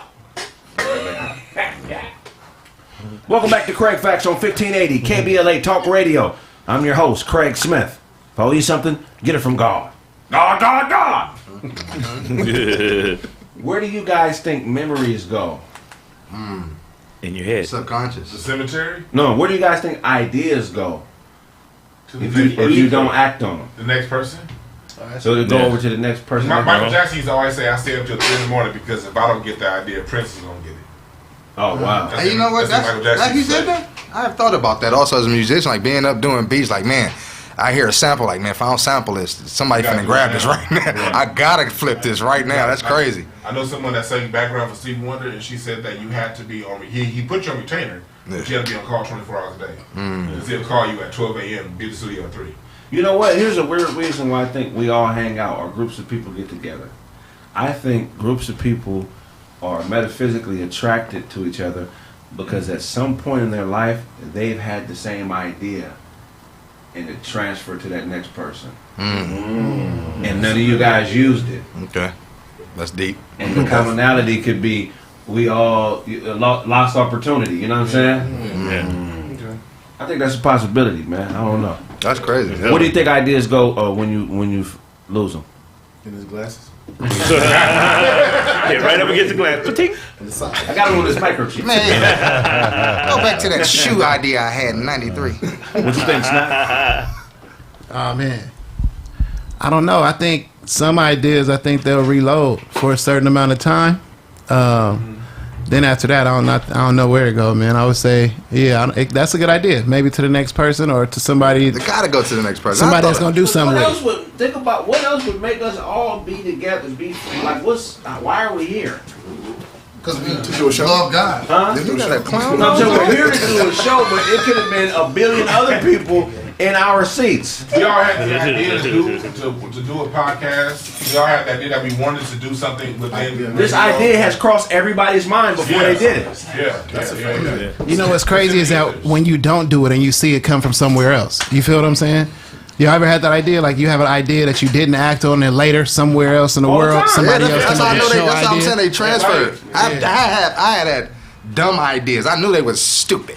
To me, they was dumb. But I look up somebody that made $1 million industry out of it. I'm like, oh, well, maybe it wasn't stupid. Yeah. You know what I'm saying? Starbucks. Definitely. When I first heard the idea of Starbucks, it reminded me of Bone Thugs and Harmony. Yeah. I'm gonna tell you what. When I found out Tell me why. when I found out about Bone Thugs and Harmony, when I first heard the idea, there's no way that can work. They're going to be singing about criminal activity and harmony. Come back in. You didn't think that was gonna work? Boy, were you wrong? I mean, we were all wrong. You didn't think that was gonna work, Man, the music industry been having some crazy stuff for a long time. No, they Not have that, though. But Not if you that. heard the idea before you heard the music, it would be hard to make that connection. DMX, same thing. It didn't really work per Somebody se. growling like a dog. They didn't let that out until later on. All that early stuff that they got everybody rap, it wasn't a whole lot of singing with that. You know Who was what their I'm first? Oh, right, it was rhyming. saying? Yeah. For the love of money. Yeah. That was singing First in of the month. Thuggish Ruggish Bowl. They thought they singing. Nah. Yeah, there you go. A little bit. They was Somebody come rapping. in like, I got these gangsters, these killers, man. Do Busy want to do his part. and they rapping about the streets, but in like a temptation way. They over the fire. Yeah, I mean, Everybody did have their own tone. Deep voice to a high rob, voice. steal, kill, and I'm gonna miss everybody. You wouldn't even be in the ballpark. You wouldn't be at the family. Especially then. They gonna have hits from Especially Mariah back Carey. Yeah, it wouldn't happen. They gonna have hits You from can't Mariah have Jonas Carey. rapping back then. They didn't do that though. They was completely. They started off the complete opposite of where they ended up. I mean, I'll give you that. Yeah, you know what I'm saying? Because I think where they ended up is who they originally were.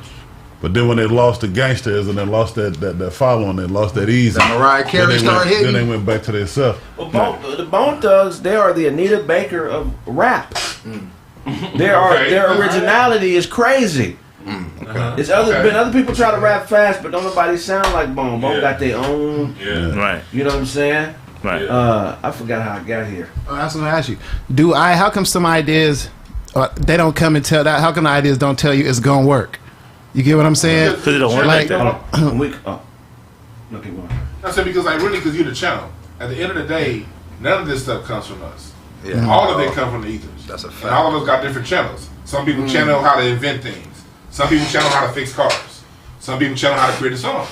Some people channel how to they're really good with space. You have the 7 different forms of intelligence. And your channels come with whatever form of intelligence you're in. When we come forward, more Kraig Facts on 1580 KBLA Talk Radio. God, God, God! That's good. The one you got up out of there. Let's see that. Welcome back to Kraig Facts on 1580 KBLA Talk Radio. It's me, your host, Craig Smith. God, God, God! Finish that thought, Dewan? But like we all have different channels, and that's why it goes back to knowing yourself. Right. You got a whole other channel over here that channels some great stuff that the world needs, but you always looking at this person's channel. That's a fact. We channel what we channel, but it's out there in the ethers. And those who are open to the idea, those who bring it down and materialize it into substantive things, are the people that we notice as great. They're the R. Kellys of the world, not the other stuff. The music R. Kellys of the world. Right. They're the Marvin Gayes of the world. They're the people who, when it comes, they already know it's gonna work because it came, and they give it their best work to make it real. That's what makes it. That's how you know it's gonna be real. All right, question. How many times a day do you check yourself?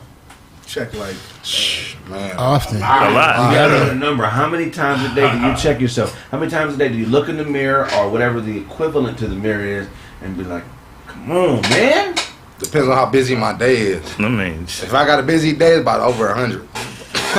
Why? you look in the mirror 100 times a day? No, you're not listening. You're not listening. The mirror like, no. That's 15. I'll be back in there. I'll be back. I'm at 50 by 3:30. If I ain't at 50 by 3:30, I ain't gonna make it.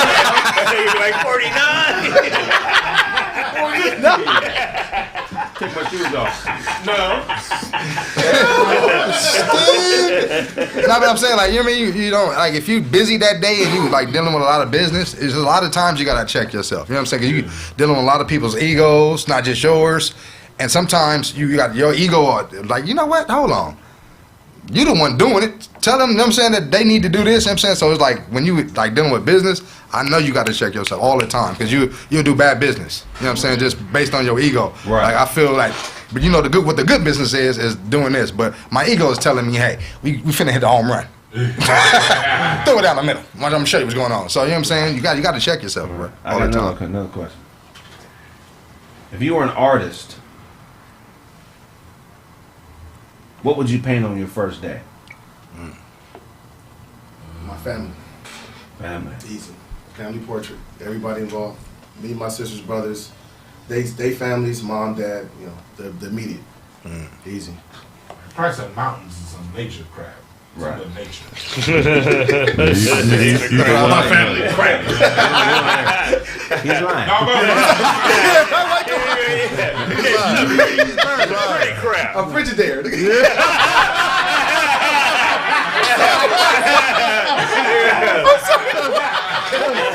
That nigga said Frigidaire is funny. Todd, what would you paint?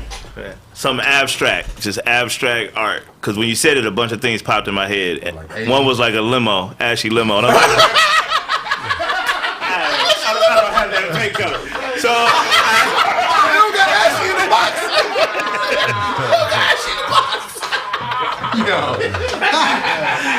That's funny. That's funny. That's funny.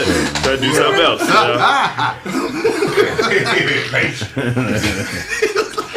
What would you paint, Doc? I don't know. Space, something in space, man. Something got to do with the space, man. I'm saying thinking about that a lot lately. I don't know. Yeah, man. You're paint a mountain, which it makes sense.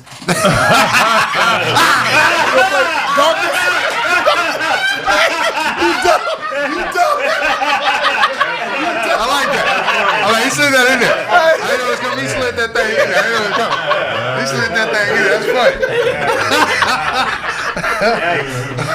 It's rough out here. It is rough. Blame. It's space. It's gonna be giraffe necks all day. No head, no body. Just giraffe necks. What you gonna paint, Blaze? I don't know, man. I ain't doing no painting.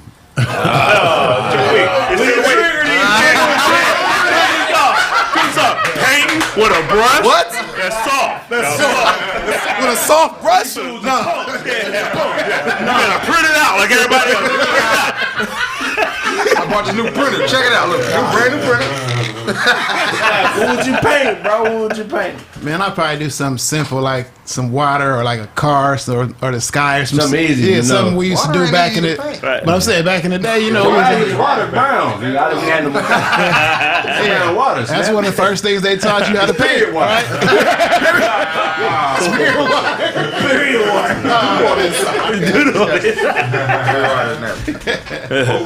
What would you paint? The sun with the sunglasses. I don't know, man. The first thing I ever drew on my own was the Simpsons character. Bart Simpson. I know I can get a Simpson out of it. Gotta get a Bart. Pause. Yeah, that's crucial.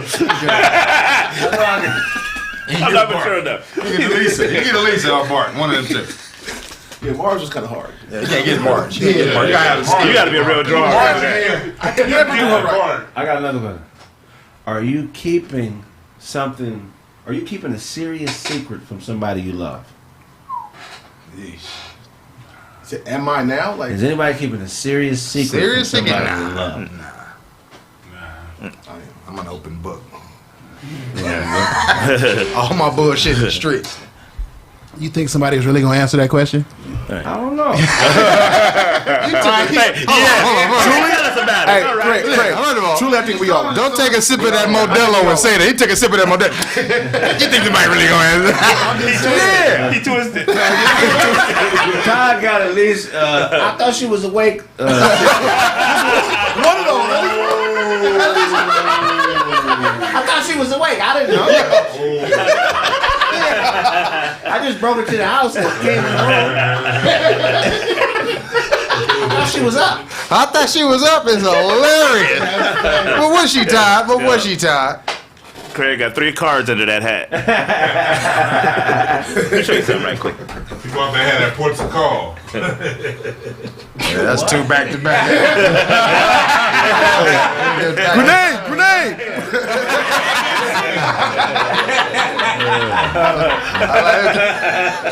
They came on, man. What's the worst song ever made? Yeesh. That's Informer. Yeah, I was gonna say. Informer by Snow. I let your boom boom down. That was it came out. This is a white boy. Oh, it's white boy. He said it's a white boy. I had cable back then. I never saw who did the song. That name's Snow. No, stop. Eli. It sounds like a forklift is backing up. That's one part of the song, man. This song is terrible. One part you hate. Eli. You know what that song's about? What about Lollipop? What is it about, Ty? What about It's about her Lollipop? skirt is the umbrella. You up under her umbrella.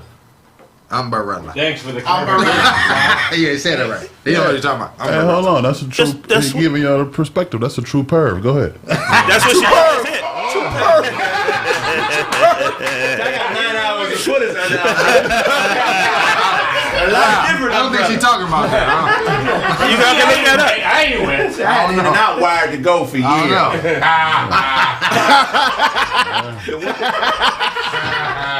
I know everybody said everything came in and out. The skirt is upside down. Yeah, I don't know. You got a That's whole deep. video library of umbrella shots. Umbrella shot.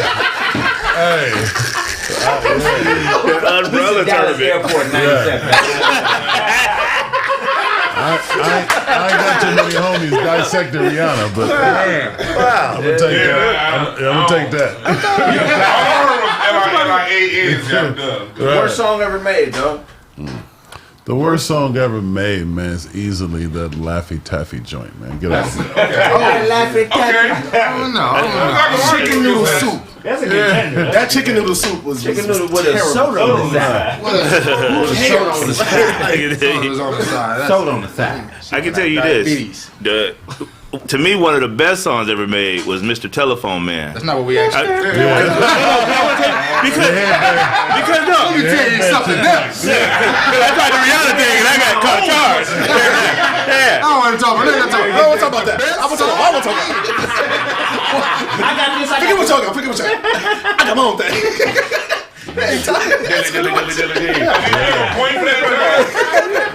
Did you have a point? I thought it'd be something the players could relate to. You know what I'm saying? Like they so player with it. Like the girl didn't hang up on me. It's got to be something wrong with the whole telephone company. Nah. You know what I'm saying? Something wrong. That's what the song is about. Hey, worst song. Talking to the mic. We're on the radio. I'm talking directly to the mic. Slide over. No, you're not. Right? What you mean? That's why he said that. Worst song ever is "Boom Shake Shake Shake the Room" by Will Smith. That's pretty That bad. song went hard. That song pretty bad. Hard? What? Shake, shake the room. Tick, tick, tick, tick, boom. That song's terrible. Sure, y'all. Oh, y'all hate on Fresh Prince, I love yeah. that song. Summertime's a classic, but that song's hard. That song. Somebody said blame the bartender. They don't believe that either. That's a smack. Don't you dare. Yeah, that's a good song right there. Somebody's triggered. Yeah. Somebody's I'm triggered. I'm Triggering somebody. triggered. Watch it when I get home. No, they triggered. But back to that song. That That's song why went hard. I want you talking about. No, I hate this song. That song was That nice. song's terrible. Slap. Yeah. Okay. Worst song ever made. Jesus Christ. Who let the dogs out? Yeah, I think that's one of the. That was horrible. That was horrible.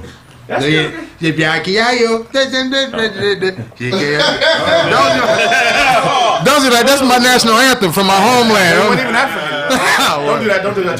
That's the home. That's the home. No, Hey. no, never do that. It wasn't African.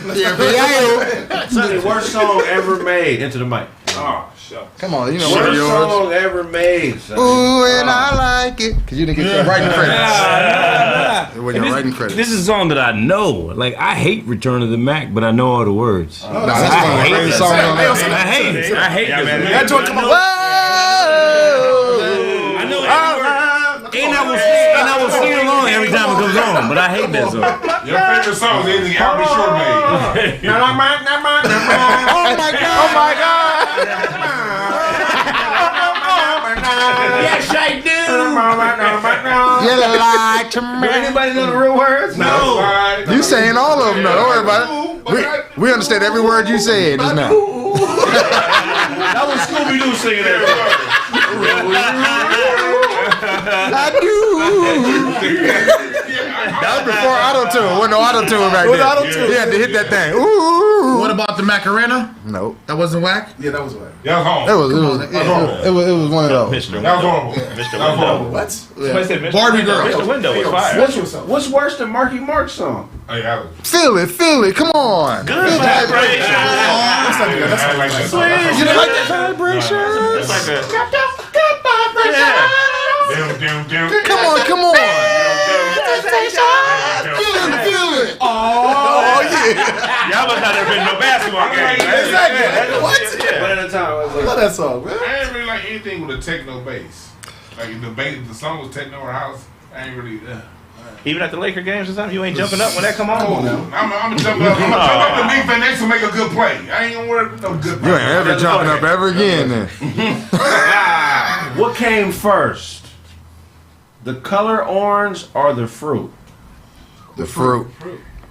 The color. The fruit. Fruit had to come before The fruit. It was like Everything observed in nature is what we put down on paper. We document. So it's the fruit. Stupid. It's the color. I don't know. I might be wrong. What did you call it?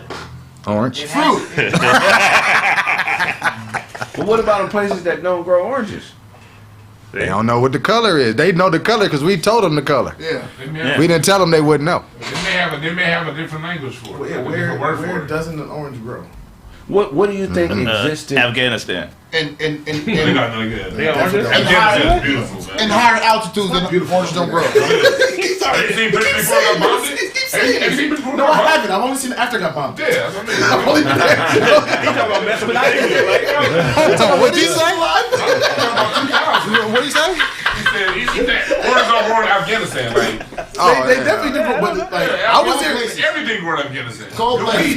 Everything goes in Poppy. Afghanistan. I don't know about poppy seeds. Everything grows in Afghanistan. Poppy fields is what I know about. What do you think existed before the universe? Darkness. Verse. Universe. It was just one verse before that. Darkness. It was at 16. It was 16. It was at 16. Somebody can't put another 16 on. We got another song. Everybody started adding their 16. One long And remix. then guy dropped the hook. And Man, you know what I mean? Devil did the second 16. Man, Devil did the second 16. Nice song. Nice. Now we got out. Universes. What's the weirdest text message you ever got? Man. I think I'm pregnant. Ain't no thanks. Ain't no thanks, you know. Ain't no thanks. Hey, when I get those, What you think, girl? Hey, what you thinking for? you know how I respond when I get those text messages? What'd you say? Who is this?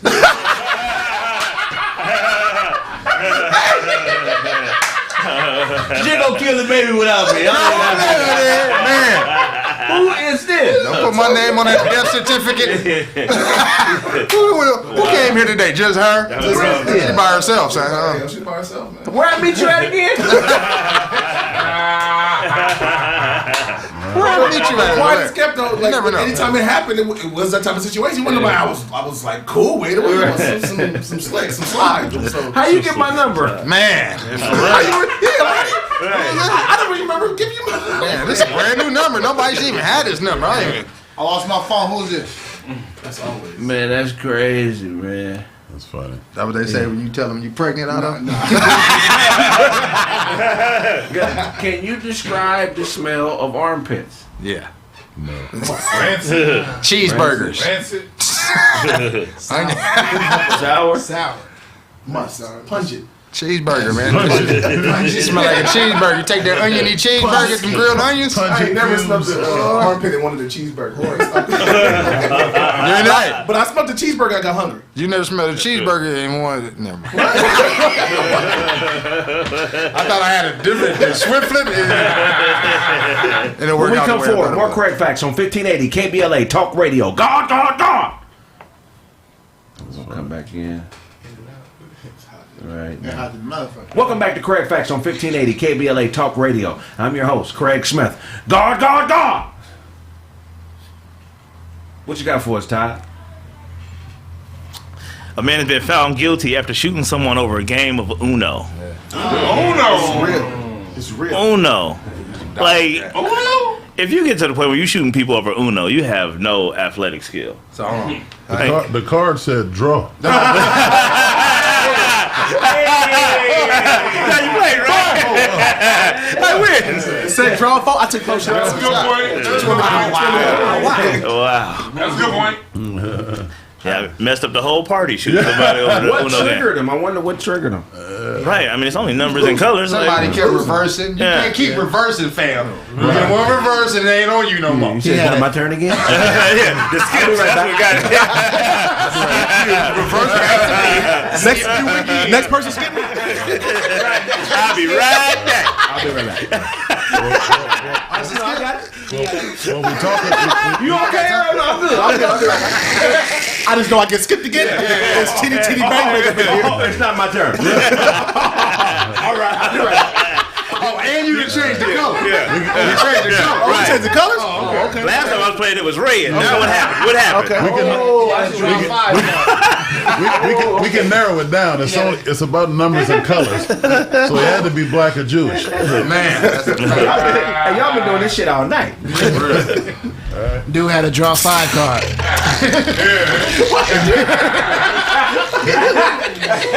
He had a reverse. One more time. No, I'm starting to think this is personal, man. Again? So y'all the only person gonna get off y'all car. How come he keep getting the same car? He just realizing. How many skips is in the deck? Hold on, man. 10 skips. You only get 10 skips. You skip me 12 times. Oh, let me cut that again. Something ain't right. Oh, fight over Uno. Over Uno, shot somebody. Not fighting, shoot. If you go in to get the gun at the Uno game, do you take your cards with you or you just leave them on the table? You know you took the cards with I you? think he had the gun. I think his gun was on the You whole that time. serious? He probably had the gun under His gun was like he had. This is Kentucky. They carry guns out there. He probably had that gun on him the whole time. Yeah, he's out there for shooting somebody. Looking at his picture. You see that? No, right? He The Uno game though, like he shot somebody over Uno. Yeah. Oh yeah. The weirdo at the party. Y'all let him play. Like, come on, man. He Come don't play with us. want. He don't want to suggest the game of Uno. Nobody really wanted to play. Right.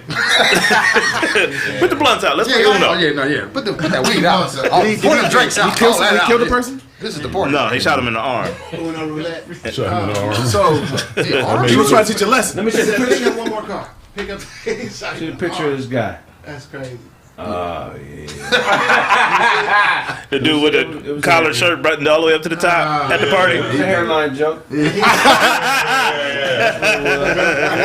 I've been close a couple times. Killing over Uno, what you looking at my hairline for? What that got to do with the game? It's reversed. Play your draw too. The hairline's reversed. My hairline is reversed. Skip, reverse. The hairline is wild. I'm trying to say mine's way back here. Oh, yeah, man, that's crazy, bro. Who catches a head up Uno game? It was a head up. I got some cards. We'll figure this out right now. It was 1-on-1. That's not possible. Uno games take like 10 I can't make no finish. I'm convince everybody to chill. Like, this is between me. Relax. But Color is red. wait, Put that. when the dude left, right? The police come. The victim initially told the officers he was shot in a drive-by before telling them what really happened. It wasn't a drive-by. It was actually an Uno game gone wild. I'd be embarrassed too. Man, for real. I was chilling. I was drinking. Smacking women. I was cigarette. Man, it was like 10 of them. When we come forward, more Kraig Facts on 1580. When we come forward, more Kraig Facts on 1580 KBLA Talk Radio. God. Truthfully speaking, officer, I played draw 4. Welcome back to Kraig Facts on 1580 KBLA Talk Radio. God. Truthfully speaking, officer. Let him bomb. All let him bomb. Right back into it. Get up, bro. We on air. That's sliding. Yeah, slide over, man. Thank you, appreciate that. Truthfully speaking, I was just adding on to this Get scenario. your knee out my head. Truthfully speaking, he played a draw 4 officer, and then I played a draw 2, and came back with another draw 2, another draw 2, and he got mad and he shot me. That's what happened. But Grenade! You caused all that ruckus. no, Let me tell you something. Hold on. No. We're gonna get was joking at Yeah, I was ready for it. no, it only worked in the moment, but you guys gave me that silence, so therefore it didn't work. So why you say it? Trying to get back and blame it You on us. knew we were gonna It's bomb. okay. Don't be bomb shaming us. Y'all gonna sit here and watch me kill myself. You gonna sit here and watch me die. Ain't nobody gonna do nothing. Y'all ain't my real friend. He made space. He asked Duncan to shoot over and kill him. Duncan, can you excuse yourself? I'm trying to kill myself. Give me some room, man. I'm about to die. I tried to stop it. What you got for us, Blade? I'm trying to recover from that shrapnel, man. Hey, so we talked a little bit about Kendrick Lamar, man, but we didn't get into that controversial record he got on his album, man, about By Otto? yeah. That's Otto's favorite song. Auntie Otto. Monty's a man. Auntie is a man. That song be slapping though. That's fine. I like that song. You relate or what? No, the song is. Go ahead, Blade. Yeah, there's a lot of mixed reviews about that because, you know, he's dropping it on some transgender kind of awareness thing, but he used the F word, you know, several times throughout that. You know what I'm saying? Not F-U, the F-A. A couple of G's. Yeah. Yeah. You gonna spend the whole thing? Bigger part. That's not a word with a few G's. You gonna spend the whole thing? Couple of G's. Look, ER. Todd really a Kendrick Lamar fan, so I really was curious to hear your opinion on it because you're the one who woke me up to listening to his project. Think about that. That song, man, I think that song is dope. Like it's like he's basically having a conversation that people need to have. You know, there's stuff that happens to people. Some people do have those kind of people in their family and gay cousins and all that kind of stuff. So it made me look at it differently. You know what I'm saying? Some critics were saying that it's championing heterosexual people just for having a conversation. Like it ain't really, too much positivity and it ain't too much helpful because he's dropping the F word a bunch of times. What do you think? No, you got to listen to the whole song. I feel like people like that are people who want to write shock value situations, only heard it once or whatever. But if you listen to the song, it made me look at it, differently. The way he broke it down at the end, like we used to all say that kind of word. It used to be funny and stuff like that. We didn't know any better. And then, he had the gay cousin who said we could say that if you let a white girl say the N word. Then it's like, okay. That's a false equivalent. That's a false equivalent. How is that a false equivalent? I won't allow them to even come close. No. How you gonna stop all of them? They all saying it, doing it. Every last one of them is saying that. They're not gonna stop me from saying the other word either. I may not say it on air, but I'm not gonna stop saying it. He didn't say stop saying it. He's talking about the one time that he brought a white girl up on stage and got mad at her because she was getting ready to say the word, but he used to say, the F word. So his cousin is saying it's all good. You could say the F word if you gonna allow that white girl that you didn't allow to say the N word to say the N word. The reason why false equivalence is because us saying the F word has never been followed by the action of taking resources from them that stop them from providing for their friends and family. See, with them using they've done that to us. With them using that word, the reason why the word is offensive when they use it is because they follow that with the action of separating black people from resources. And that's why we have that's why we have all this homeless population things going on. Not because people can't get a job. Right. It's because there's been an active gay community too. It's a whole bunch of gay-owned companies in West Hollywood. They ain't hiring black people at all. Right. So they don't have the word. They don't have the right. When we come forward, more Kraig Facts on 1580 KBLA Talk Radio. God. DeWine was about to bite your finger. Welcome back. That's hilarious. Look at it, had no ketchup on it. Welcome back to Kraig Facts on 1580 KBLA Talk Radio. God. No. Well, they're wrong. Somebody's saying same with the gays. No, that's wrong. You can't put it together because at the end of the day, ours is followed by for real tangible disenfranchisement. Yeah. You can't live in this neighborhood. You can't work this job. They experience that too. No, they don't. You can't tell me where. They literally have their own city. You go to West Hollywood. They control their own. You know what city they control? What they control? Long Beach. That's true. The mayor's game. They got multiple cities that they control the power. Yeah. They control the flow of resources, and they tell the police officers what they can and cannot do. Yeah. They have that power in West Hollywood. You go to in all of LA County, the sheriff has one car. You go to West Hollywood, it got a rainbow on it. They tell you, we here to protect them specifically. Yeah. Right. And so ain't nothing wrong with it. And that's fine, but so you're not going to draw this false equivalence where we had a word that we was using, calling ourselves kings and calling ourselves great people. You people twisted it to be something different. Exactly. Well, I love you gay people. Y'all got to start going harder on bisexual people. Got to. They're the wickers of your community. The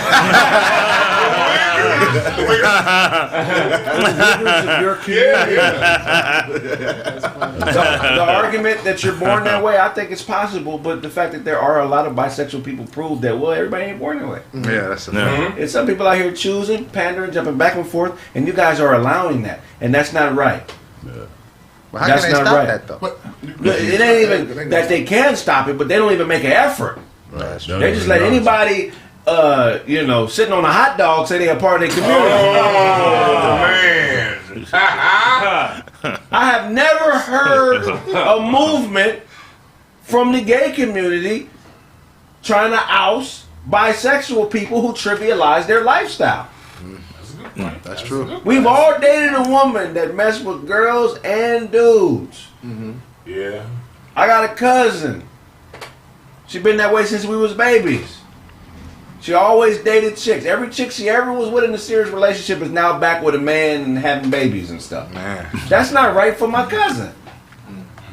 You know what I'm saying? So y'all gotta be more stomped down on those types of folks. How do gay people weed out the imposters in their community? I don't know. Speaking to the mic. I don't have an answer for that one, but I do have a question for Dewan. How can we make progress if we still hold on to yesterday's pain and we keep attaching? Yesterday's pain? Yeah, because niggas People is homeless today. No, everyone's used the N-word positively. Like everyone used those. No, you can't do that. You can't say Why that. not? Because now you're looking into someone's intent of using the word. You can never gauge that.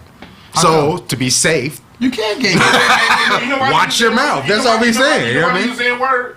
Because we create dope music, and our dope music that we create using the word made them feel like it's a part of it because the music that we That's created. a fact also. But our music is born out of our experience, and it's cool you love your music. But every culture out there got a word that I can't use. Hold on, but the Every culture. let me ask you a question. Hold on, wait, but the N-word don't make good music. It's just a word. Music is still good music without. No, but the we're word. saying that's what he's saying. That's what he's saying. He's saying the same They thing. didn't want to use the word back in the '60s like that. So what if a gay rapper comes out and he's using the F word and that's his thing is to say that, but he like y'all can't say it though, and this music's dope. You know what I'm saying? You got some dope music, but you can't say it. I would disagree with him. You can't do that, but you can't disagree with him because he's saying this is our word. You can't say it now. So how you gonna say it? Because I'm starting to say it in my music. Now you can say it. No, what's your point? Don't clarify your points. No, I'm saying like you can't really take what somebody's saying. Like if they have. No, I didn't. I put reset my position. Hold on, African man. What I do? Dozy run a resort in Nigeria. He trying to get me to work there. He's like, you got to. We have fresh water. Capybara. No, but I'm just saying like if they You're not even native here. Capybara.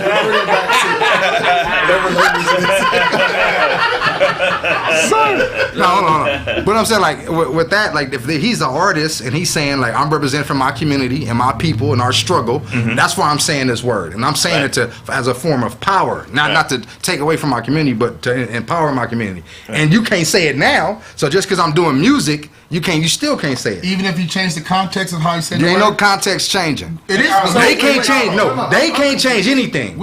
If they like, look, this is what it means and this is what it means. When I say it, I'm saying it because of this. When you say it, I'm gonna take it like that. Either you're gonna have a workaround or around that, like, look, well, I'm just gonna say half the word, or I'm gonna say it. That's still saying it. Okay, like, one second. What you think about that, dog? I'm confused. So, because like it sounds like you're saying the same thing that Kendrick is saying. Like, all right, like don't use the word, and if you're not one of them. Who? No. Because I'm saying what I'm saying is this. Because if he makes a song, a gay correct person can make a song. Use the F word all through the song. Yeah. And he just don't want you. He don't want people who's not gay to sing that part. Just like He can feel that way. we don't want people who's not way. black to say the nigga He can part. feel that way, but I'm saying he can feel that way. But when you started saying like, oh, I'm saying this because the way black people are you talking about treated. the intent? Yeah, the way black people are treated. They and people say the N word, and I'm saying no. That's those two things. Like what we went through. Because we have a special relationship with America, no one has. Black people especially. So when we say something that is our culture, we take it. What happens is we have a lot of people that like participate in our culture and write with us. But see, why do they do that? They didn't do that before rap. We the coolest people on the planet. Exactly. You know what I'm saying? That's my point. Here's the difference between the gay community and the black community. Nobody steals from the gay community. Not at all. Yeah. Nobody. Our community has been stolen from by every culture. And even the gay Not community. only have monetized, and we can't get retribution for it. If I do anything derogatory, disrespectful towards the LGBTQ community, right, I can be ostracized. It's a fact. I can be putting myself in a position where I'm not hired, where I don't get opportunities if I speak negatively on that community. If you have and money, that's not you have to donate to their cause. right in order to get that retribution. Yeah. And that's what's not fair. That's why it's not the same. Yeah. That and also the fact that like gay people, look, y'all stole the rainbow for us. Man, that was ours. The Rainbow Coalition. The Black Panthers came out with the rainbow to say, hey, look, all of us minorities, Asians, gay, whatever, we can all work together so we can all get ahead. Why is that an insulting comparison, Larry Smith? You know what I'm saying? He just wanted to say but like we did that for everybody. But what happened was when they got ahead, they didn't come back and help us up. Of course not at all. So and then same thing with June. Now June is on his Pride Month. June is Black Music History Month. Exactly. Yeah. Jimmy Carter signed this in 1979 to recognize June, to recognize Black music and our contribution to the world. Now y'all gonna come, any money y'all can take. Y'all gonna take. So like y'all took the rainbow. Y'all should have took. Y'all taking this. Now y'all want to say. Now y'all want to equate y'all voluntary struggle to what we was born in. I don't think they chose that month thinking we gonna take this Black Music Month. You know, they knew that month was Black Music. Because you gotta know. They're consistently that calculating. Right. Look what's happening. They took the fist. The fist. Yeah, put a rainbow in there. Right. Now it has a rainbow on it.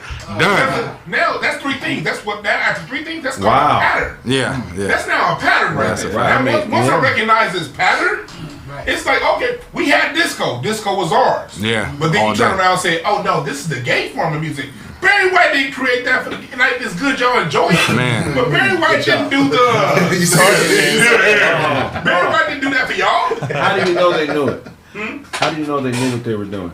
They know what they're doing because it happens too consistently. I mean, whenever we create something, they tend to come. We have civil rights. When they go ahead and do when they march, they don't say they use civil rights laws that was created for us. It's the same pattern that people do. Whatever Black people go ahead and create, whatever Black people go ahead and do for us, that's going to help us out. Other groups tend to systematically, consistently, over and over and over again. They take the signs, they take the symbols, they take the language, and whatever they can take to justify their cause. Problem is, that's cool. That's not enough evidence in court. I need. That's 4 points of reference. Okay, that's definitely a coincidence, but I need some more hardcore evidence. I need some DNA. Well, just look at the civil rights movement. Okay. They were on the back of that. You know what I'm saying? The 70s coming out, the 70s coming out thing, it was right on the back of civil rights. They marched right with us. Women too. They marched right with us. So they seen how the blueprint works. Oh, okay, so all we got to do is say we support this, and we're going to start pushing our agenda more and more and more. So now you see the 80s, what happened in the 80s, bam. Magic Johnson comes out talking about AIDS. All the gay people get behind that, you know what I'm saying, which is cool. Then you got the 90s, you know what I'm saying? Then there's the more flamboyant gays come out. 2000s, you see what happens? Now we here, you know what I'm saying? The question is, why aren't they helping Brittany Griner? Nah, never. Yeah, right. She's a deadbeat. Take care of your kids, nigga. Man, where y'all at? Started from the bottom, now we're here. Now we're here. Yeah. What you got for us, Snap? All right, man, let's get into some tree talk. Here you go. All right. For some of y'all that out there that take the CBD gummies and oils and whatnot, the doctors are now recommending a new generation of CBD gummies. They are 450% more effective for pain, stress, better sleep, and even losing weight. They said that these CBD gummies are 5 times stronger than what they got out there now. The only problem is, the problem is that they don't consist of THC. There's no THC in it whatsoever. Wow. So they're gonna keep increasing everything else, other than because for those that don't want to get the high effect. But again, they said that what they're doing is pure canna CBD gummies. They're 450% stronger. But again, they're geared towards people who are having issues sleeping, people that are having issues stress, losing weight, and things like that. So they seizures. All right, seizures, all that. So they done came out with morphine gummies. They don't do that though. CBD don't. It doesn't. It just like morphine makes you feel some type of way. CBD doesn't do that. That's been this episode of Kraig Facts on 1580 KBLA Talk Radio. Next up is Nova Time with Zoe Williams. If I owe you something, get it from God. God, God, God. God, God, God, God, God. Yes, sir. Go ahead. Whoever I just cut off. I'm saying CBD doesn't give you the THCs was give you that the high effect, euphoric. So with the CBD, all that is that's the stuff that's the stuff they use that's supposed to be helping for We'll go to commercial break. When we get back, more Kraig Facts. God, God, God. My faja. It has nothing to do. It's not me. Another one of these. No.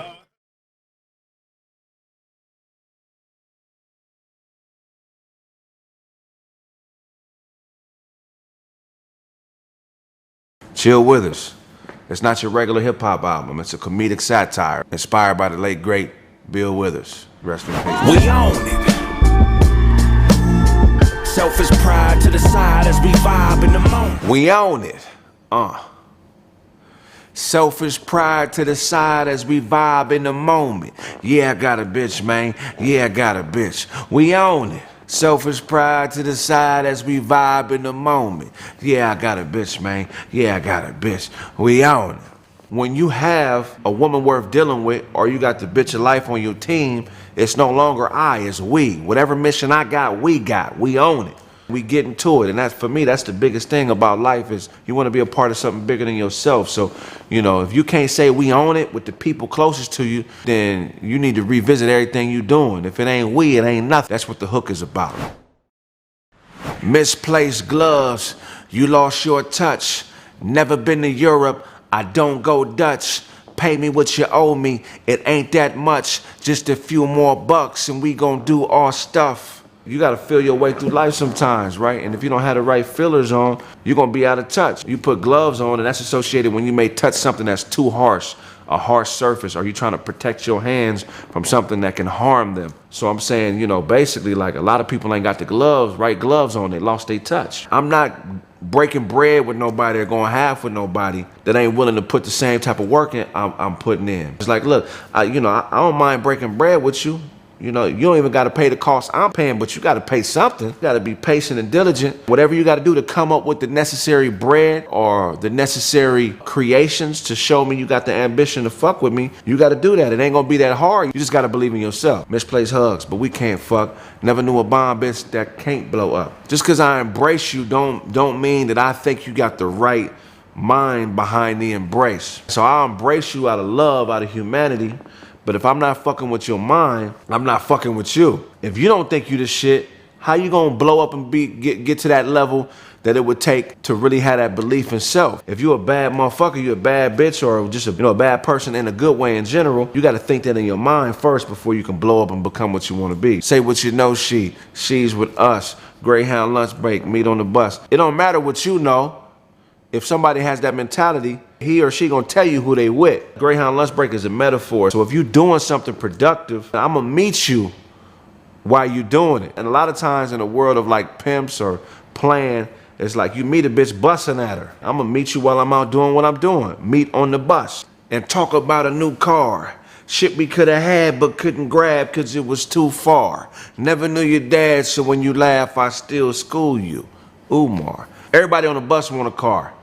Everybody you meet on the bus, if you busting and articulating whatever it is you're trying to sell in life or whatever advantages you want, they want something else too besides what y'all talking about. No matter who you busting, whether you on a bus or you busting at somebody, they want something and you want something. So what's that vehicle that you want that's gonna get you there? Never knew your dad, so when you laugh, I still school you. Umar. A lot of times if you don't know your pops, or people who did know their pops, could be gullible.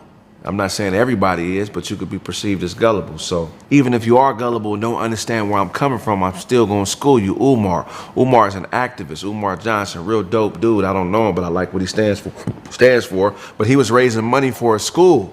And there was a controversy, hey, you raised all this money and you still ain't opened a school. So I use that as a metaphor, like even if you gullible, I'm still gonna school you. Umar. I did the math. Nigga, figure out who you are. I'm on a bitch's mind. I'm on a different time.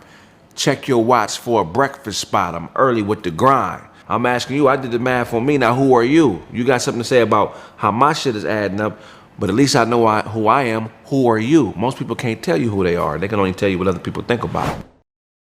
If it ain't got a mouth, it can't talk me off this fly shit. I'm getting on this plane and this dame will be my bitch. So I'm like, hey, man, you can't talk me out of being me. Only I can. The life I'm trying to create, I'm a bee fly. I'm hopping on that plane. You can't stop this. And the bitch of life, that's gonna be my bitch. She gonna belong to me. It's basically teaching you that you gotta own the moment, whatever it is. And whatever mission you're on in life, you gotta hop to it and make her yours. In a room full of suckers, ain't nobody here to vibe with. I'm a dog ass nigga and this world is my hydrant. I'm saying, man, look, it don't matter what everybody else is on. And I'm a dog ass nigga, meaning, you know, a dog is a down and dirty but loyal creature. A dog will eat off the floor. A dog will bite you. Dog is going to do whatever is necessary to survive, and that definitely is me. And the world being my hydrants, like dogs are known for peeing on fire hydrants. So I'm saying I'm going to mark my territory. Get used to it. When a hoe's wrong, don't hug her, because she going to think you soft. Youngest of 9 gay brothers. If a woman is wrong or something is wrong in life, you don't hug her. You don't make her think that that's okay. In order to think different, you got to do different. You could correct her in love, but you can't make her think that that's the right way. You got to implement corrective shit to be able to get the right scenario from life. So if you allow a woman to be wrong and don't correct her, she gonna think you soft. The softest you could be is being the youngest of 9 gay brothers. That means you got all these soft niggas that taught you softness, and you at the bottom of the totem pole of soft shit. So that's an extreme metaphor by saying, hey man, you might be too far removed from reality to really have an opinion on what I'm talking about. You the youngest of 9 gay brothers. Like, all you know is soft. No disrespect to that community, just a metaphor. Always asking me my age like Beyonce's mother, cause I'm seasoned. That's a testament to Jay-Z, right? Him and Beyonce are, I think 10 years apart or a little bit more than that. And so whenever you're in a relationship as a man and you're with a woman that's younger than you who may not be as advanced as you mentally, maybe the people around her are always gonna have questions like, why are you fucking with this older nigga? Why aren't you fucking with somebody your age? And when you have something to offer that's bigger than you, it don't matter how old you are. People may question it and think, you know, you too old to rap or whatever, or you too old to be doing this, or you too young to be doing this. But as long as what you are doing is grounded in something bigger than you, your age don't matter. Because it ain't no rules to dopeness. Ain't no limits to dopeness. If something is fly at 21, it's going to be fly at 40. You know what I'm saying? And that's my mentality about it. Sprinkle me on a bitch's mind and start cooking up reason. Get gold. Asked your father for a number, got a zip code. You know, I'm a reasonable man. So if I sprinkle a little bit of me on a woman or the bitch of life, it's going to be gold. It's going to be some gold coming out. I'm an alchemist. I'm a living, walking, breathing alchemist. Start selling pussy. Why the fuck do you strip for? Die on the battlefield or yield to a lip blow. Don't half step. You know, if you're going to strip, you might as well be selling pussy. You let motherfuckers touch on your ass, your titties, you rubbing on their Johnsons. Why are you half stepping? If you're going to do something, go all the way. If you're half-stepping, somebody is going to punish you for it. So you might as well be ready to die, like Biggie say, about whatever it is you're trying to accomplish. On the bitch's head, I think she fucking with that crystal. Every step towards that meth like Wu-Tang instrumentals. When you own it and you on top of shit, you going to notice subtle nuances where maybe something ain't right. If a bitch on crystal, that ain't right. But it's variations of crystal in life. Disloyalty, dishonor, being a liar, a cheater. So if you're close enough to a bitch that you're programming, you're going to notice that. And you got to deal with that accordingly. We're going to find a way like Dr. Dre on the tempo. Swing to the cherry, stop and watch a tricks rent blow. We own it. Dr. Dre, man, one of the, if not the greatest, one of the greatest ever in hip-hop history. At production. You know, everybody that knows who Dre is, I never met him, but you know, a struggle dude been through a lot, but he still found his way back to that studio to make himself a legend, and that's my mind frame as well. Basically, like if you keep finding your way to that studio or whatever your version of the studio is, and you keep creating, you're gonna reap the benefits, and somebody gonna trick on you. Somebody's gonna spend on whatever it is you got to sell. We own it. Lyrics by the Kraig Smith, produced by Parker. All you seven get it from God. It's not your regular hip-hop album. It's a comedic satire inspired by the late, great Bill Withers. Rest in peace. If your girl don't hate you, then her friends won't date you. If your girl don't hate you, then her friends won't date you. Man up and keep it moving along. If your girl don't hate you, then her friends won't date you. These are just the rules, created for the fools. How to do a robbery and get away with jewels. First you map the plan out, meet her at her man's house. Must have wore some track shoes. Sprinter how she ran out. When you're dealing with the bitch of life, because life is going to be a bitch for any nigga trying to do it his way, you got to set an example. So every bitch of life that you deal with when you're trying to get it your way may not be the bitch that's going to take you to the promised land. But you got to do what you do and set the example because other bitches are watching. And when they see how you deal with this particular bitch, it may give another bitch that life could be the zeal to come fuck with you because they see how you pressed on another situation. So you got to do what you do regardless because there's other bitches watching, and it may not necessarily be the bitch that you with that's gonna get you there, but it's gonna be another bitch that want that discipline and that instruction from you, and she gonna really be paying attention close to how you deal with the one you have now. From my girl to your girl to our girl. She hates rules and hates dudes she can't choose. I Earl. Let me prepare you, you square you. You in at the dare you. A 2-hour room for the pair you. Yeah, you. Be close but hands off like an heirloom. Yeah, you. She fucking with everybody. Life is fucking with you. She fucking with me. She's not your girl. She's our girl. So a lot of times if your mind ain't right, you'll let a woman choose you, which is good, like in the world of pimping. But this isn't necessarily about pimping. This is more about being in control of your destiny. So if you let her choose you, you may not like the choice she makes. So you got to be in the driver's seat. You want to be close, but not too close. Heirlooms are very valuable things that, people get close to, but you can't touch them. You want to do all the touching. You want to be in control of all the interaction. Don't know that she's about to chair you, because there's another man in the space that she stares to. Yeah, you. If you're not in the driver's seat, when your woman is spaced out, which is the bitch of life, and she's not paying attention, she's thinking about another nigga. So if you're not putting your program in place and you're not in control, believe me, a bitch's mind is gonna wander and go where is some direction being offered. If you wanna get what you want out of life, you gotta have a plan, you gotta have a direction you wanna go, and she'll fall in line. If not, she gonna leave you and fuck with anybody. All right, so that's if your girl don't hate you, then her friends won't date you. One time I walked into a restaurant while a woman I was dating was on a date. So I did what any real man would do. I introduced her to my date. I was like, hey, how you doing, friend? Friend, this is my friend. My friend, this is her friend. And wow, that's a whole lot of friendly shit going on in here today, huh? Well, God bless. You God bless all the friendships happening in here today. You gotta let some people just be who they are and accept them for that, because the ego will fuck shit up, man. The ego will have you thinking that it can't happen to you. It could happen to anybody. Your woman's supposed to be the closest thing to you. Let me tell you something, fellas.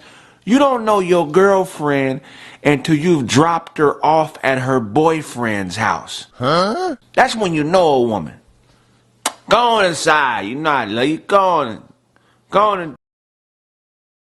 I'm tired of people not saying what it is, man. I'm a director.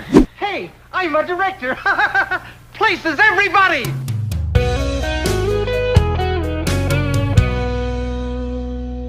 Son, I apologize. I took some risks to provide for you and your mother. It landed me in jail for 8 years, and it took me away from you. Excuse me.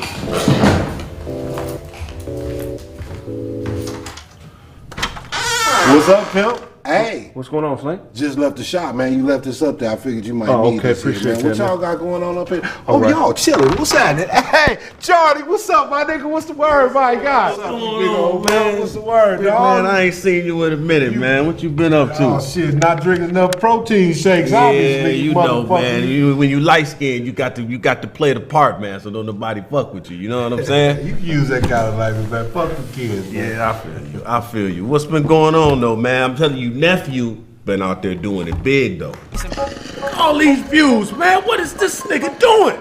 This man is a lyrical and creative genius. I need me a thick nigga, but no homo though, cause that's that gay shit. Nigga, as long as I say no homo, it's not gay, right? Absolutely right, sir. Anime. Shout out to Charlie Google's film. Section, can't call me Poppy, I teach her. This is so dumb. Everything about this was iconic. Let me know what you think, bro. I got you. You shit cold. Like, this needs to be the best meme. This needs to be the next Old Town Road. What's going on with you, you big French bull mastiff terrier looking motherfucker, you dog ass nigga, man? You just like your daddy, man. Look at you, boy. You get big. Ah, shit, nigga, I almost broke my hand. You buck. What you feeding this nigga? A whole lot of greens. You got some more of it? I'm hungry. They got some weed in here. I want to take some time though, man. I gotta thank y'all, man. Okay. First of all, I want to thank you for holding down the shop while I was in the penitentiary, man. I'm just saying, just all you gotta do, nigga, is put the Yeah, run the alternator. Run the line to the alternator. Yeah, the tube got to go in the hole.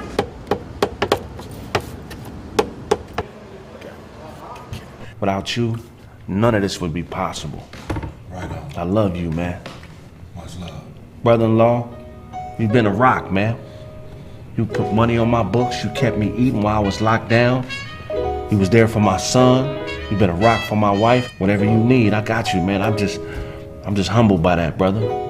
I gotta say though, man, if I had something in my glass, I would toast you. You've been doing right by my sister, and I really honor and appreciate you for that. I know things ain't been perfect, but you've been doing the best that you can. You know what I'm saying? Thank you, brother. And I appreciate you for that. Glass me up anyhow, even though mine's is empty. Toast to you. To my son, man, I apologize, Junior. I wasn't living right. And because of that, the system took me away from you.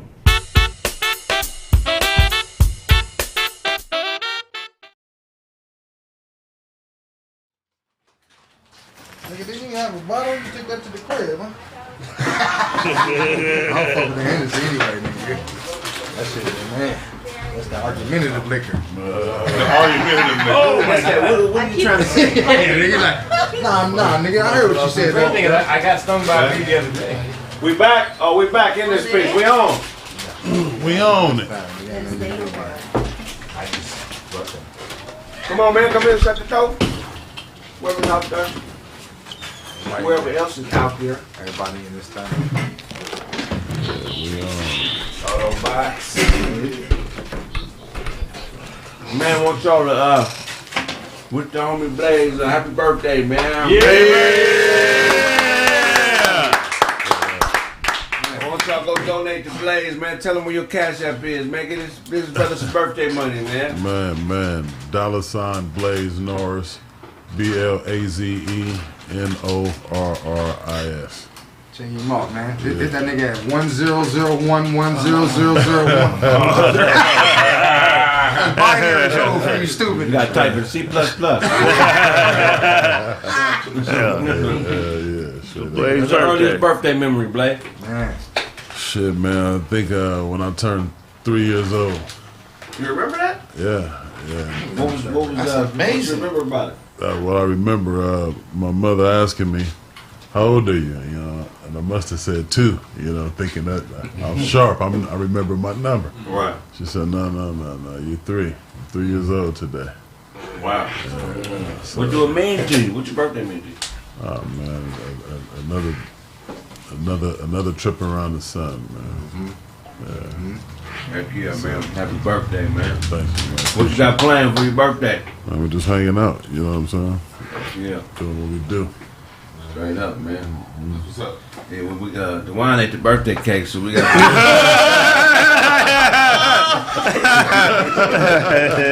The rest of the candles. You gonna light the candles up. That's funny, Captain Neil. Yeah. He said, what are you talking We're speaking reptilian.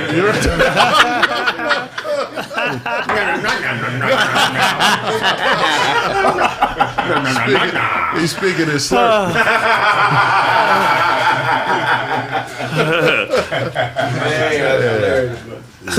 What you got for the dog?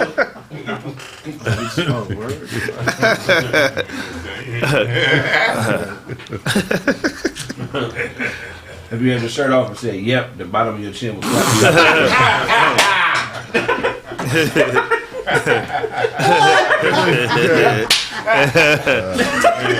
The store got jokes today. On everything out there. Fine. Harlem blue shorts. You got some Your pants are like church ceilings. You got lunch right Y'all see these cats corduroys. They got real waves in them. Hey, you got lunch right here. In the gullet. Get over. It's in the gullet.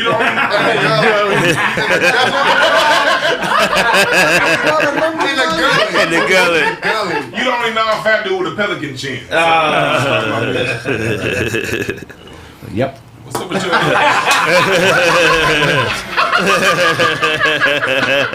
Who keep clapping? Why am I disagreeing with that nigga? You right. Oh God. Oh man. Hey. Oh man. Hey, do what? No. There's no way that this could be successful. But I'm gonna say it anyway. DeJuan fell on a basketball player, Smush Parker.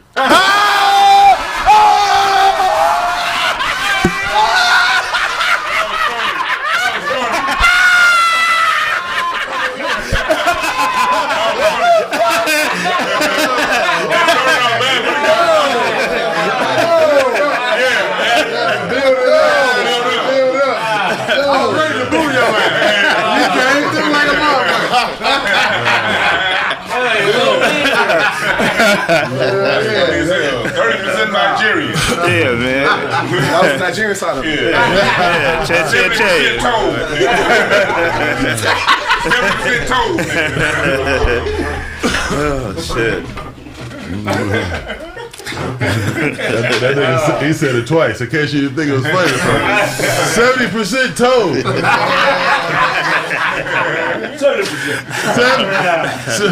70. You got 30% shots in that limo. That's three quarters. Sparking down the freeway. Trying to trigger you with that. You hit the back like this. Oh shit. Yeah, Migos got a song about shit like this, man. It's called How You Go Big on Big. You know what I'm saying? Like, Nigga go big, go big. Nigga, it's only 10 bathrooms in your mansion, nigga. Come on, man. No, I'm talking about. No, hold on. We got that more in prime. Back in 99. No, wait. The limo's a mansion when I own 16 cars, fat boy. Hey, trigger!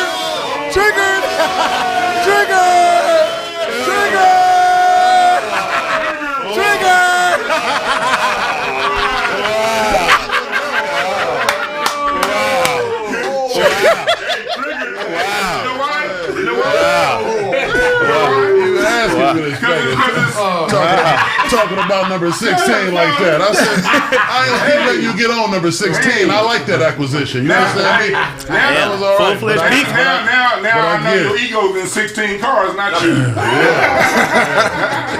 I don't mind being fat. I can fuck with that limo. That's just terrible. I'm just going to put him in an ATV. Oh, shit. Not even a car. Not even a car. He's an ATV. I ain't fucking with that limo.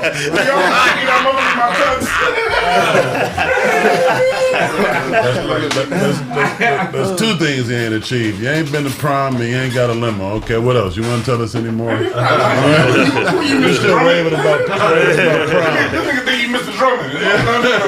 Long limo age? This ain't 1988. Niggas in the spirit fans now when we want something fancy. What color is yours? All right, Dozy. Give me Che Boqueno. Nice, happy birthday, my nigga. Thank you, man. All right, so today is my little brother's birthday. So happy birthday, my love you. Che, Brother named Fletcher? Kalechi. Kalechi. No, that would be some shit, right? My nigga Chi-Chi. Don't Chi-Chi, my brother. No, he's right. I missed it. Don't Chi-Chi, my brother. I assumed the word from Don't assume the word. Go ahead. 20 years ago, Allen Iverson signed that Reebok deal that came with a little caveat that it was a trust fund in there for him. 50 million. No. It's not 50 million. It's 32 million. Okay. 32 million that he can't touch till 2030. But from then till now, from when he got there till then, till that 2030, he's gonna make $800,000 a year.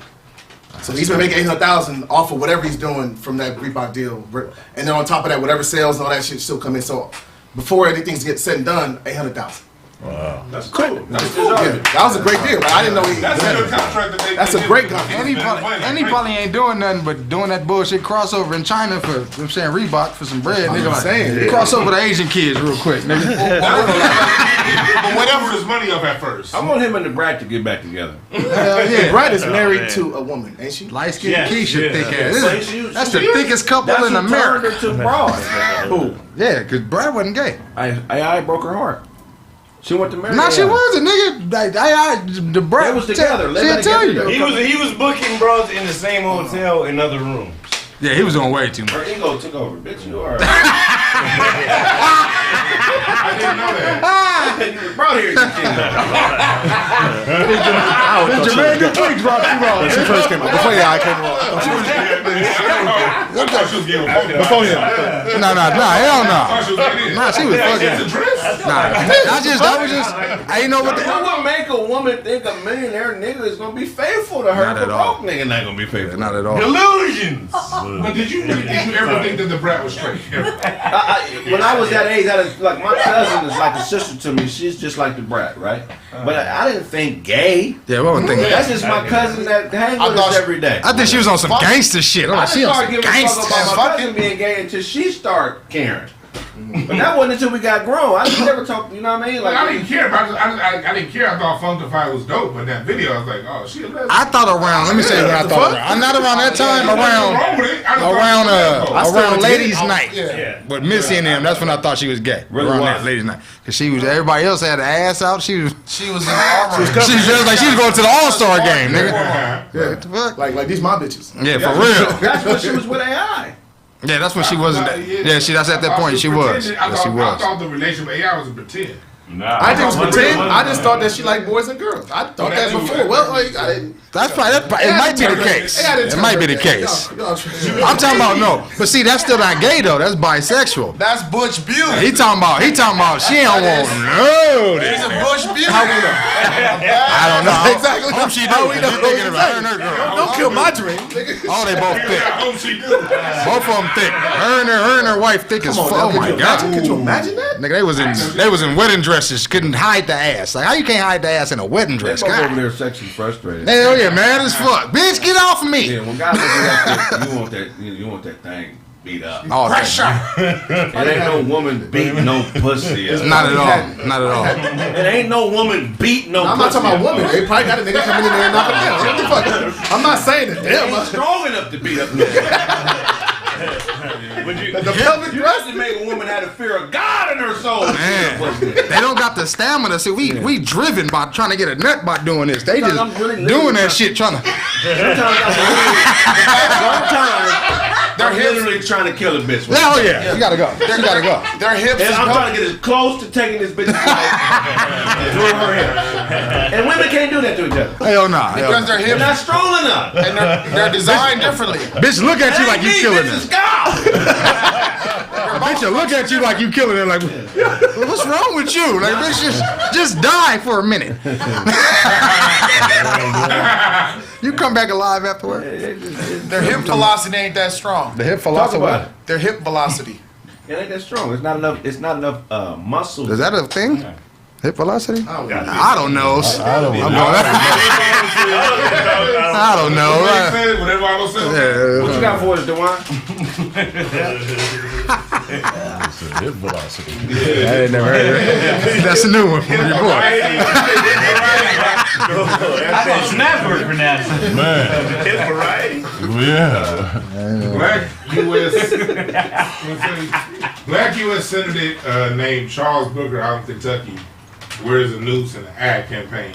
Oh yeah, I running seen that against shit. Rand Paul. I seen that shit. And he wore a noose in his ad campaign, like About that lynching law? For that lynching law? What? Man, take that noose off and bring some goddamn points. Yeah, it's stupid as fuck. His name was Charles Booker. Yeah, I seen that This is stupid about shit. these niggas in politics named Booker. They do weird shit. Cory Booker, Charles, what the fuck going on? Why they gotta be niggas? Would you vote for somebody based on a noose around their neck? What was the point? The point was it's a lot about the lynching going on. He's going to talk about Trying to pass that law. It's that lynching law. They're talking about all the terrorism going on in America against black people and blah blah blah. And so he's saying that, and that's cool. We do have a lot of terror going on against us. But we don't need a noose. We need somebody that's gonna say, "Hey, this is my policy to fix it." Yeah. So he wanted a noose to get that emotional appeal. And he's black. And he black. Yeah, that was whack. That was trash. To bring awareness, huh? That was Yeah, trash. to bring awareness what everybody see every day anyway. Ain't that dog whistling thing you was talking about? Yeah, it's a dog whistle. Yeah. Yeah, he's trying to galvanize a certain base. Yeah. Yeah. Which is us, I think, right? You're trying to get us, but like, I look at it as y'all playing us short. Right. Like, you want to get my emotions, like, that's what the baby boomers is. We a different generation. What you gonna do? Yeah, you gotta show something. Well, man. you gotta tell us what your policy is. Okay, what you gonna introduce to the House? What you gonna get pushed through the Senate? What you gonna not gonna allow to get passed through your district? What kind of resources you gonna bring to my district? What is his policies? Because he talked about a bunch of different stuff. I haven't pictured. Well, his big thing is the lynching law. He's trying to pass that through. So that's why he had the little noose on. Like, Right. This is what I'm running on. You know what I'm saying? So that's his thing to get the black people to vote for him mostly. 'Cause I think that the district is mostly black, Yeah. right? You know what I'm saying? So he's trying to like use that. You know what I'm saying? A woke angle. But you know what I mean? Like Dewan said, because that's done. Like those days of politicking like that, especially for black people. We should. If we gonna go into politics, we should know better than doing that. You know what I'm saying? Like let's not do that. Like my boy trying to be a police officer. He telling me I'm finna get in there. You know what I'm saying? I can hook niggas and no. Once you on that side, you on that side, fam. You know what I'm saying? And then don't act like you compromising yourself for me. You know what I'm saying? And that's why, no, you doing it because you want to do it. So, and when you doing politics like that shit never works, bro. We got a president that did that.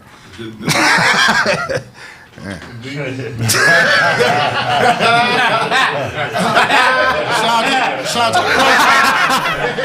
Breakthrough Sound. Almost stop buying this nigga hats. So like, nah, this is one of the things where these politicians gotta stop that sucker shit. Yeah. I agree. That sucker shit is over with. But that go back to them triggers. That's all. They know we got triggers, bro. Yeah. That's why guns are better than us, because they got one trigger. But humans, bro, we got Numerous. 91 triggers on one side of the body. Niggas got triggers they don't even know about. That part. Shit. Traumatic. I don't even know why I'm triggered by that shit, nigga. I just went off. I don't know what happened. Yeah, that happened, bro. It's out there. I don't be triggered niggas. They like, did this nigga just kiss me?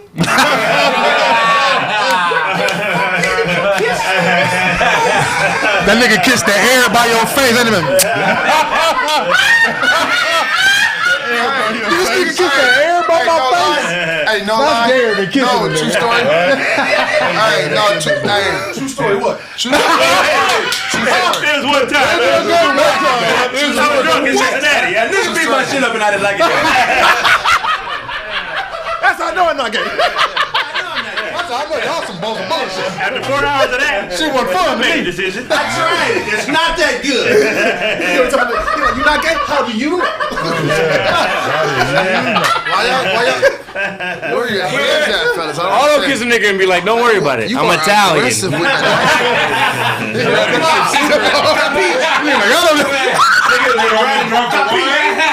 Oh, you dropped it. No, okay, so true story, right? It's a wedding. It's actually my brother-in-law. He's getting married, right? And we just met. Well, no, this is years back. It's a long time back.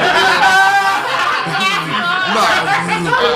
was married to his sister, right? That's years ago. So anyway, at the wedding, you know what I mean? I'm new to your brother. Nah, but I'm new to the family, you know what I'm saying? I'm new to the this is in Australia. I'm new to the to the country or whatever. So they didn't know a real brother was coming to the So this is a real brother, y'all bring. So this nigga got mutton chops? So they were never leaving the house by yourself, huh? You gotta say what y'all know. Come back in, check shit, TV. Nigga leave that. Glasses, okay. Okay, so That's nigga like, rap for us. so we having a fun. He said they would always ask him to rap for us. Bust a flow. Bust a flow real quick. He freestyle. Can he freestyle? Are you gonna bring the Hennessy? Please bring. So anyway, it's. Let me give you a word. Economical.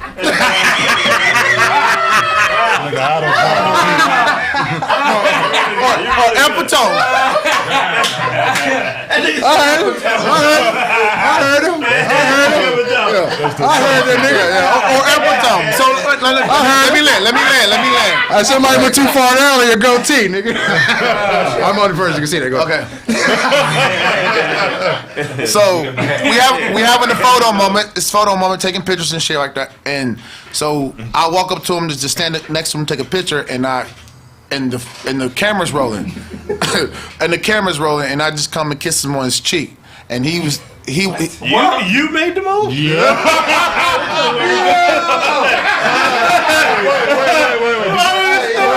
The victim. Hey, bro.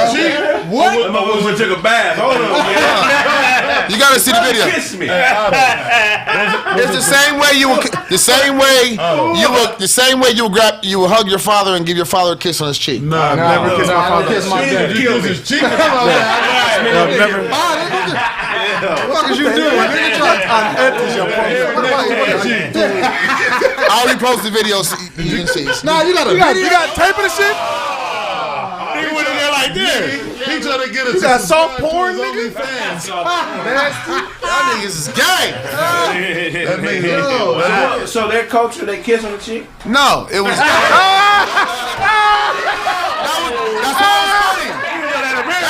That's why it was funny. He was on that American shit. So he was pissed off. That's why it was funny. He was Italian. He was angry. But he didn't express it because he just kept his cool. He didn't know. You assaulted him. He kept his cool. He didn't beat my ass. He didn't file for rape charges, nothing. He let me go on by my day. I was good. Yeah, that shit was boring. Hey, man, tell Show to get his fleas out of here. That nigga. Show to left some fleas on the cigar. No, it was just like a walk up, give him dap, and that was it. That wasn't dap. It was dap. It's dap to a family member. That nigga licked that nigga face like Rick James. Nigga, nigga's out there. Yeah, man, I'll repost the video. No, you're not. We believe you. We Fuck y'all. Fuck y'all motherfuckers. Nigga shit. Wow. Happy birthday, players. That was some M. Night Shyamalan. It's Otto's turn. Fuck. That was his turn. He went already. So just to clarify, a Tulsa. No, not Tulsa. Tulsa. That was trying to say. Tulsa. Gunman ranted his surgeon that then bought a rifle 3 hours before letting off in the hospital. Huh? Come on, bro. Read it. By a vowel. First of all, Put the words. That's what the vowel is constantly. What happened? In Oklahoma. yeah. In Oklahoma, a dude got pissed off, man. Then they can't say Tulsa. Go ahead. Bought a rifle and let off in the hospital. Oh wow! Yeah, his name was the doctor that performed back surgery. Look at the nigga who did look like the nigga who shot Kane and Menace to Society. This nigga doing that. Look at this nigga, man. He said, God damn. So he didn't like the surgery? He said he had surgery a month ago. He didn't like that nigga looked like he shot somebody. So he said his back was still hurting, so he went down to the hospital, killed the doctor. that must have been some excruciating. And then like the nurse, the assistant doctor, and like two people that was associated with surgery. Let me tell you if it's not crazy. Did he ask the doctor to fix it first? And then he said no, then he killed him? Or he just killed him? I'm sure. I'm trying to put some logic in there. Nigga, fix my back. There's always a follow-up. There's always a follow-up after a surgery. There's always a follow-up after a surgery. Yeah, but a month ain't enough time for any surgery. Yeah, the doctor said 6 months recovery. Usually still, especially back surgery, you still sore a month later. Funny part about it, he gonna get that shit fixed in jail for free. He looked like he told the doctor before, if this shit don't work, I'm finna come back. You know what I'm saying? Yeah, if you look at his picture, it looks like that nigga told the doctor. Nigga like, you finna do surgery on me? If I feel you cut me with a knife, I'm gonna kill you. I'm gonna tell you right now. You cut me with some surgery knives. Cold surgery. Yeah, rest in peace. That's really him? Yeah, that's him. Yeah, that's him. Oh, he killed himself. Oh, okay. That pain was excruciating. Yeah, man. And he died. That nigga don't look human, man. He shouldn't be having no surgery. That's what I'm saying, nigga. Yeah, bro. Like, He don't deserve regular surgery. That's not his. That's him. No, I'm saying, what picture is this? That's that nigga regular day, fam. That's not a drug. That's not a bus pump. That's on his Facebook. That's on his Facebook. That's a profile pic. He posted that. That nigga said film cute, might delete later. He should have deleted that motherfucker. That shit got filters on it. What you got for us, Sonny? In the evening. I'm way the fuck back here. Come on, In the man. evening. Come Come on. to the moment. Hey, Come on, B2K. Let's Switch seats. Switch seats. Hey, this nigga got a little beard shit. Sit down, fam. Come on, get right here, my nigga. I got a couple of joints in relationship, right? All right. So the first one, it was a gentleman in the state of North Carolina. He won the lottery for $10 million. He was recently sentenced to life in prison for shooting the young lady he was dealing with because she was texting another man. He's going to jail for life. For life, it's over with. That nigga never had no Won money. $10 million because she was texting another dude. She's stupid. How long did he have that 10 She was a young girl, right? Like she was like what, like 30 something? He was in his 40s. She was like 23. How long did he have that 10 He I bet you she is the one who's spending that money right now. I bet you she got the money somehow. She's shot. She's dead. She's dead. She's been going to jail for life. She's dead. I should have bet this nigga. It's over. I think that Who is this bitch buying all this money? Mummy rap. This bitch bought a cat. That bitch brought a casket. That's a pretty important part of the story.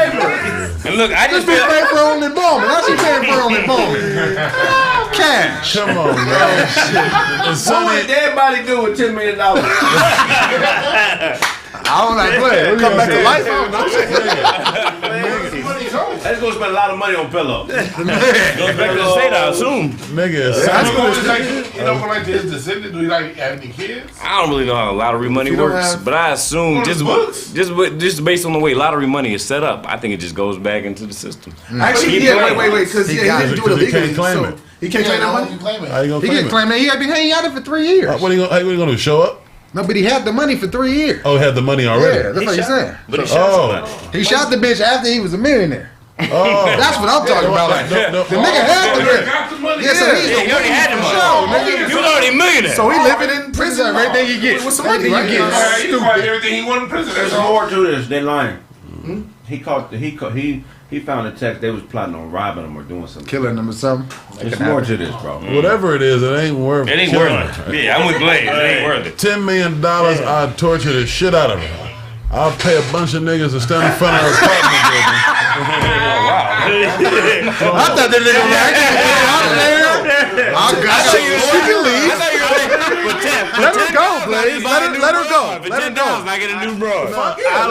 Let her the fuck go, Blaze. I was expecting some of that player shit. Blaze, I don't give a fuck. Fuck that bitch. Fuck that bitch. I don't give a fuck. He gotta dry this bitch out. Hop in the Ford and get up out of here on that. Leave her with the Dodge.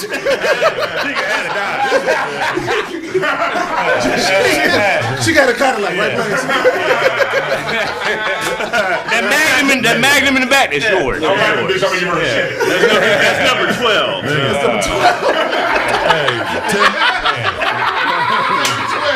Hey, y'all want me to help me harass this bitch?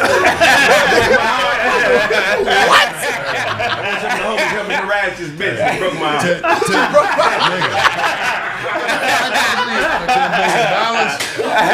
I already sent you the address, man. Come through. Pay $10 an hour. Hey, with $10 million, man, my voice not going over a certain octave, man. I agree. It never goes over a certain octave.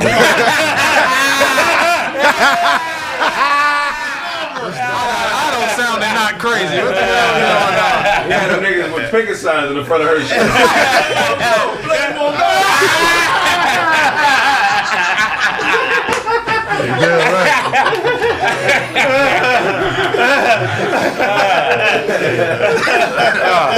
Hit the like button. You should be able to pick it a bitch. No, yeah. You don't like her policy? Absolutely.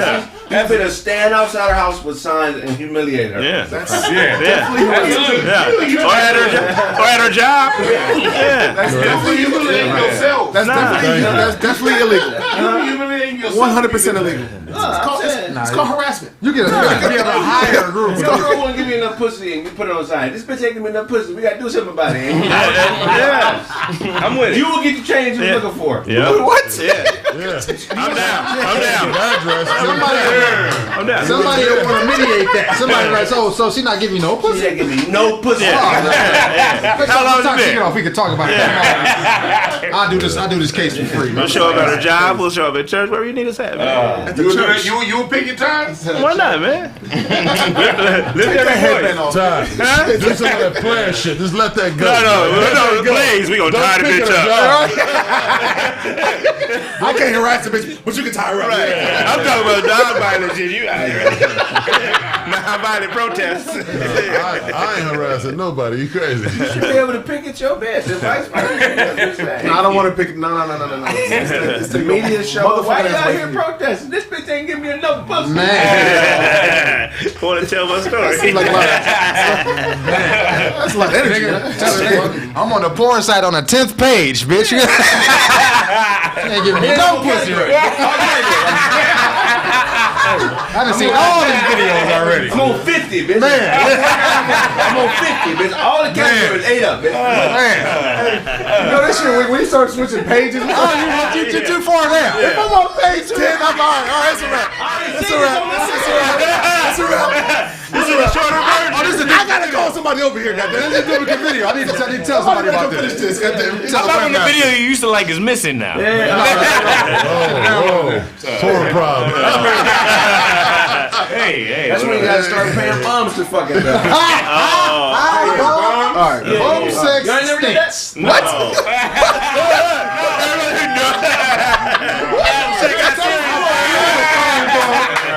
Now I've seen a bitch that was homeless that was bad. I was like, damn, that bitch. No, I keep an extra bad. Bad homeless bitch. Now I'm telling you, oh my god, That's a drug. That pussy was rancid. That pussy was rancid. I keep an extra bed. She was one of the newly homeless bitches. I got an extra bed in the room for bum bitches. What? I'm in a 3-bedroom, and the 3rd bedroom was for bum bitches. You come back, all your shit. It's got a back air mattress. You gonna come back? You gonna come back? Your shit gonna be on the street just like outside. She not even gonna sleep in the bed. She gonna sleep on the street outside. Watch. I hold her down in the backyard before I fuck. Man, got you. I let her get in the bathtub. First thing you look at is your feet. God damn, man. Feet be black. Walking all day, huh? Shit. Black ass feet. Man. Oh, Bala Dawn. Just so. Word. Grenade. That's everybody. Everybody got this shit out. No, I got one more for you. Go ahead. In another one in relationship news. Johnny Depp, acclaimed actor, won his defamation trial against his ex Amber Heard, and he was awarded $15 million You gonna see a dollar for defamation. Right. She was awarded $2 million though, so that means he was awarded $13 million. What do you think, fellas? He didn't get enough. Yeah, that ain't shit. He wanted $50 million. We knew he wasn't getting 50. We all knew he wasn't getting that. But he won. He won in the court of public opinion. So to me, there's a chance to make a certain number. He got to win in court. Back. Fuck that. He got to win in court. Nah, he won in court and in public opinion though. See this rotten bitch. Hey man, she shitted in that nigga bed, man. Right, she did. You bitch shit in your bed, that's a rotten bitch, man. You know what I'm saying? You can't do nothing about that. Didn't he miss out on the taking pictures of your cocaine and weed and shit? What type bitches is, bitch, we partying. We partying. You taking it like it's just me doing it. Look what he do, look. All that weed and cocaine. He do by himself. I ain't never took nothing. Yeah, get out of here. She took a pic of the set. Didn't he miss out on a movie or something like that? He missed out on two movies, and they gave him $15 million, and he missed two. How much was he gonna get? He missed about 50. He missed about $50 million. Oh, he missed 50 million. Made a movie. But he's supposed to get that 10 and then extra 10 for that. He's supposed to get 60. That's what I'm saying. But let me tell y'all something, man. If you ain't a millionaire, you fucked. Because if this nigga didn't have millions of dollars and if it was a white dude, You'll be fucked off. So don't Not go only there with that- Keisha thinking that shit. But not only that, he was a millionaire that people like him. So people like him, and he's a millionaire and a celebrity, and has this track record of work behind him. Like the regular dude doesn't have any of this. That nigga was They Edward do, Scissorhands. they just don't weight it as heavy. I've definitely done some shit in my life. Fuck you talking about? I mean, Kraig Facts ain't Just because the world don't know. Just because the world don't know don't mean that it happened. That nigga fucked you up, nigga. No, nigga did Trigger. Boy, hey, Johnny, fight the power. We love you, bro. Yeah, for real, nigga. You know what I'm saying?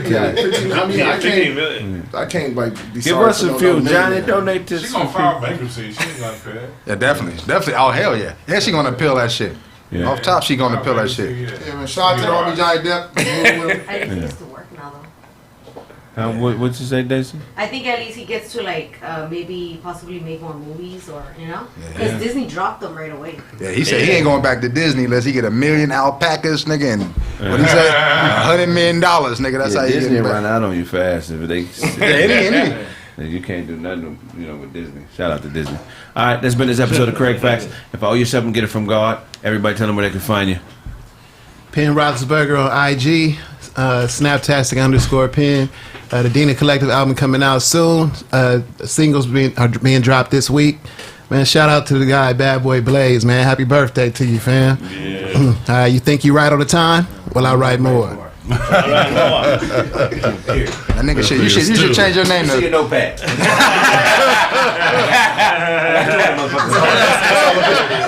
You shouldn't even roll. Yo, shit, he slide your notepad. Look what's in there. Like, you right in there. There's a lot of shit in there, my nigga. Front and back. Oh, you got spaces in your shit. I don't write with no spaces. All one word. All right, all this shit say. Let me see the back of this page. That's black ink. I melt metal on my metal on paper. Now I cut myself and take real blood. That's went too far. What is this, an error? You don't have an editor? You just write? All right, more. And I get it edited. I ain't never even racist. Fuck you, racist. Go ahead. Hey, you already know His name what is it Penn, my nigga. There we go. Right. Capital P. Hey, you already know what it is, man. Bad Boy Blaze. Shout out to myself. That's OOBLZ. Y'all follow me at Instagram, man. 00BLZ.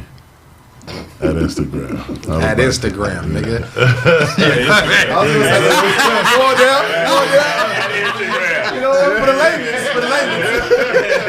That's Instagram stuff. You know what I'm saying? That is, you know the face blash type shit. Yeah, y'all follow me, man. We call him Todd. I was gonna go that nigga time. Hello world, it's Autobots, man. Find me on Instagram. It's Autobots. You can find me everywhere else. OTTOBOTS. You may not love me, but I hope you love yourself, dude. That's a good one, Arlo. Yeah, I like that. Hi everyone, I came on late, but check me out at all my media platforms at I Love Zule on Instagram and YouTube and everybody else as Daisy Zuleika. Happy birthday, Mace. Blazini. Oh shit. Hey, Che. I'm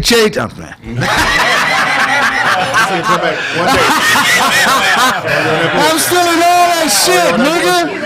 You talking about, son? Nigga, what we dancing in front of fires, all that.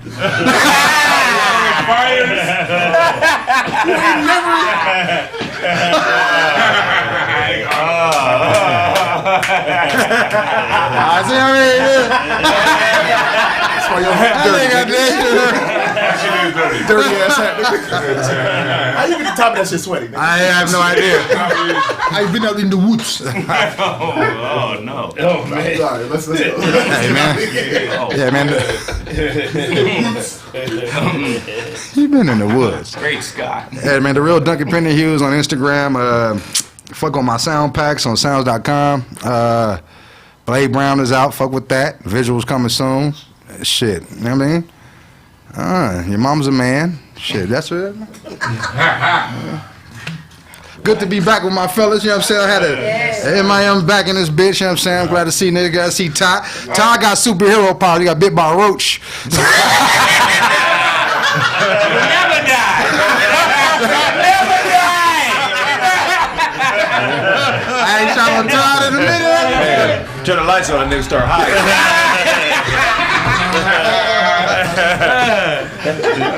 Shout out to my new white shirt. It's gonna have the black handprints all over it. Half the people here got it. I thought it was funny. Yeah, I did. Appreciate your support. I thought it was funny. You know what I'm saying? Go ahead. Go ahead, nigga. All right. Anyway, again, happy birthday to Blaze, one of the coolest motherfuckers you'll ever meet. Yeah, man. One of them. And real quick, it's your man Sonny in the evening. Don't follow me on anything, but anything you see these brothers on, hit the like button. Anything you see these brothers on, follow. And that's all I got for you. Talk that shit, man. Tell them about your drill team practice. You got.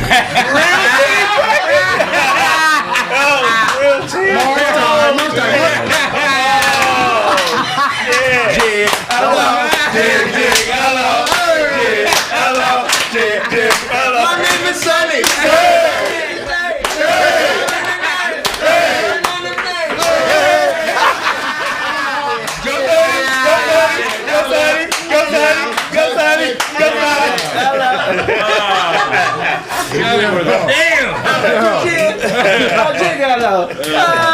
My hands are high, my feet are low, and this is how you jiggle out. In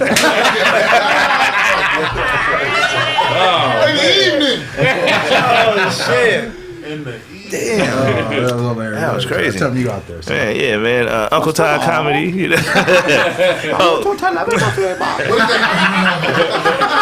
Happy birthday, man, Blaze. Happy birthday, man. Happy manufacture date, Blaze.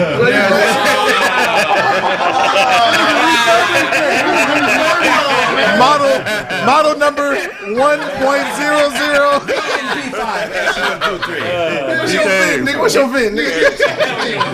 He started off as a twinkle on a hard drive.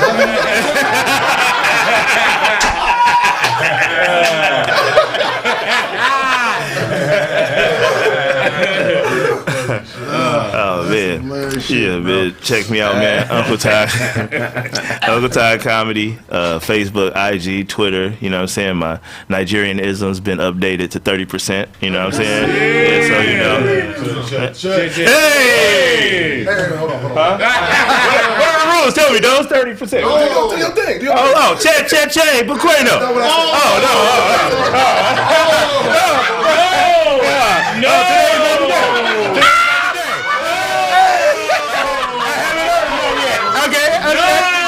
Okay. Why y'all do him like that? Wow. All right. It's the rite of passage. Hey. I can't make them do that. I can't make them do that. It's rough for Nigerians out here, man. I can't make them do that. Wow. You gotta go to Nigeria and kill a yak by hand. Wow. That was crazy. And strangle a yak. That's rough out here. Shit. Check the album out, man. Check my videos out, man. My YouTube page, what y'all finna do. Taco Tuesday, Headaches, and Blame the Bartender. Check my shit out, man. Shout out to I'm Out There Nation. I know you out there. And get these headbands, man. I got new headbands out, man. You know what I'm saying? Come get these motherfuckers. Don't get this one. He's sweating in this one. No, this one's sweating out. This one is it's authentic. Yeah, this shit right here. Yeah, auction that one off. Man, this motherfucker. What the fuck? See? Oh, auction. You just been saying shit. I thought he said arch it off. You gotta arch it off. Arch it, nigga. Arch that thing. Something it off. Arch it off, nigga. Arch? Yeah, you gotta arch it off. Yeah. Arch? Put that thing in there. I'll tell you how to get it off. Yeah. Shoot that thing up on me later. Sweaty. I dry it up. That's wild. You got all this shit face that ass up. Ty went hunting with a math book. He was. That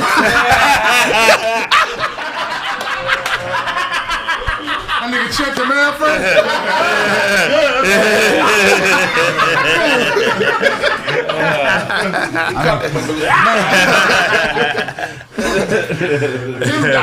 Jesus Christ. 5. Chet, Ibo Quinn. Hey! Blaze, that's happy wild. birthday, brother. Kalechi, happy birthday, bro. I love you. Hey, if y'all see, I'm gonna be out in Vegas this weekend. If y'all see me, man, come. Don't be weird and send a DM or like do some shit like that. Be weird. No. Fuck that. Come take a shot. Come take a shot. You'll get one shot. Yeah. Real spooky. Yeah. Real spooky. Come take a shot with your boy.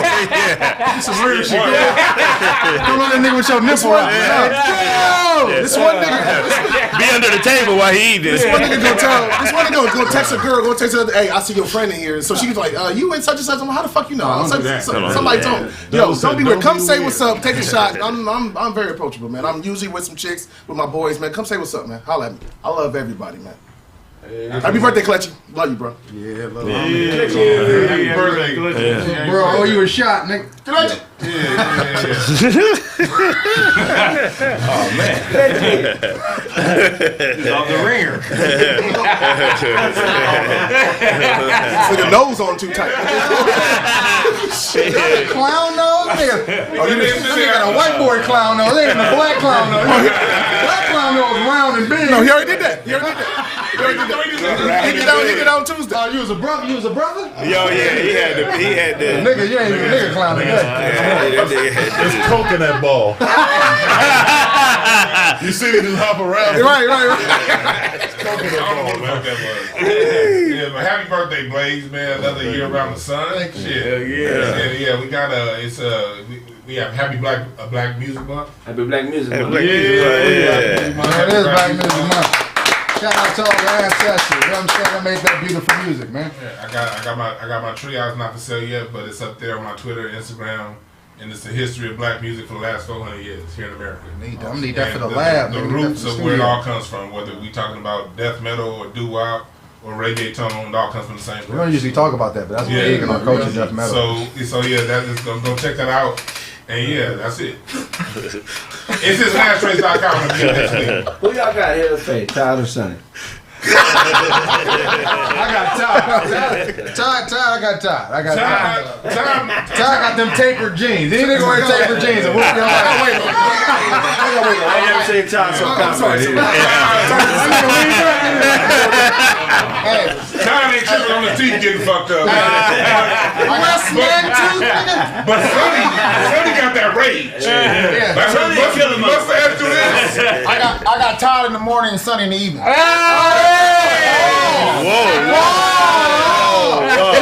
About it, though. Yeah. You during the day. In the morning, work hours, business relationship. You know what I'm saying? In the evening, this motherfucker work out all his frustrations and shit. Hey, yo, stop, yo. Stop. What's to you, though? I don't, man. Butts out of control, boy. Wow. It's a hell of a show, fellas. What do you got me thinking, man? I'm gay, man. Says the nigga with the red nose. I mean, nigga been blowing his nose all day, okay? Shit. Whoa.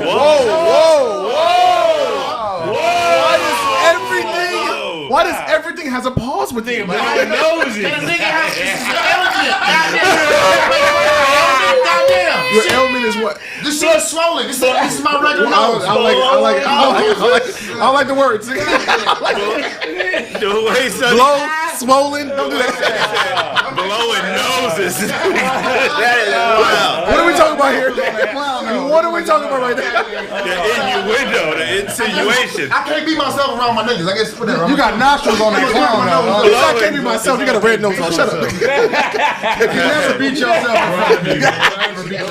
It's my regular nose. Like I said, my nose is swollen. It's my regular nose. Blowing noses is crazy. Swollen. That was crazy. Blowing noses. Why neck be moving when you don't swallow that? All those smoke that zit on your face, he made it his nose.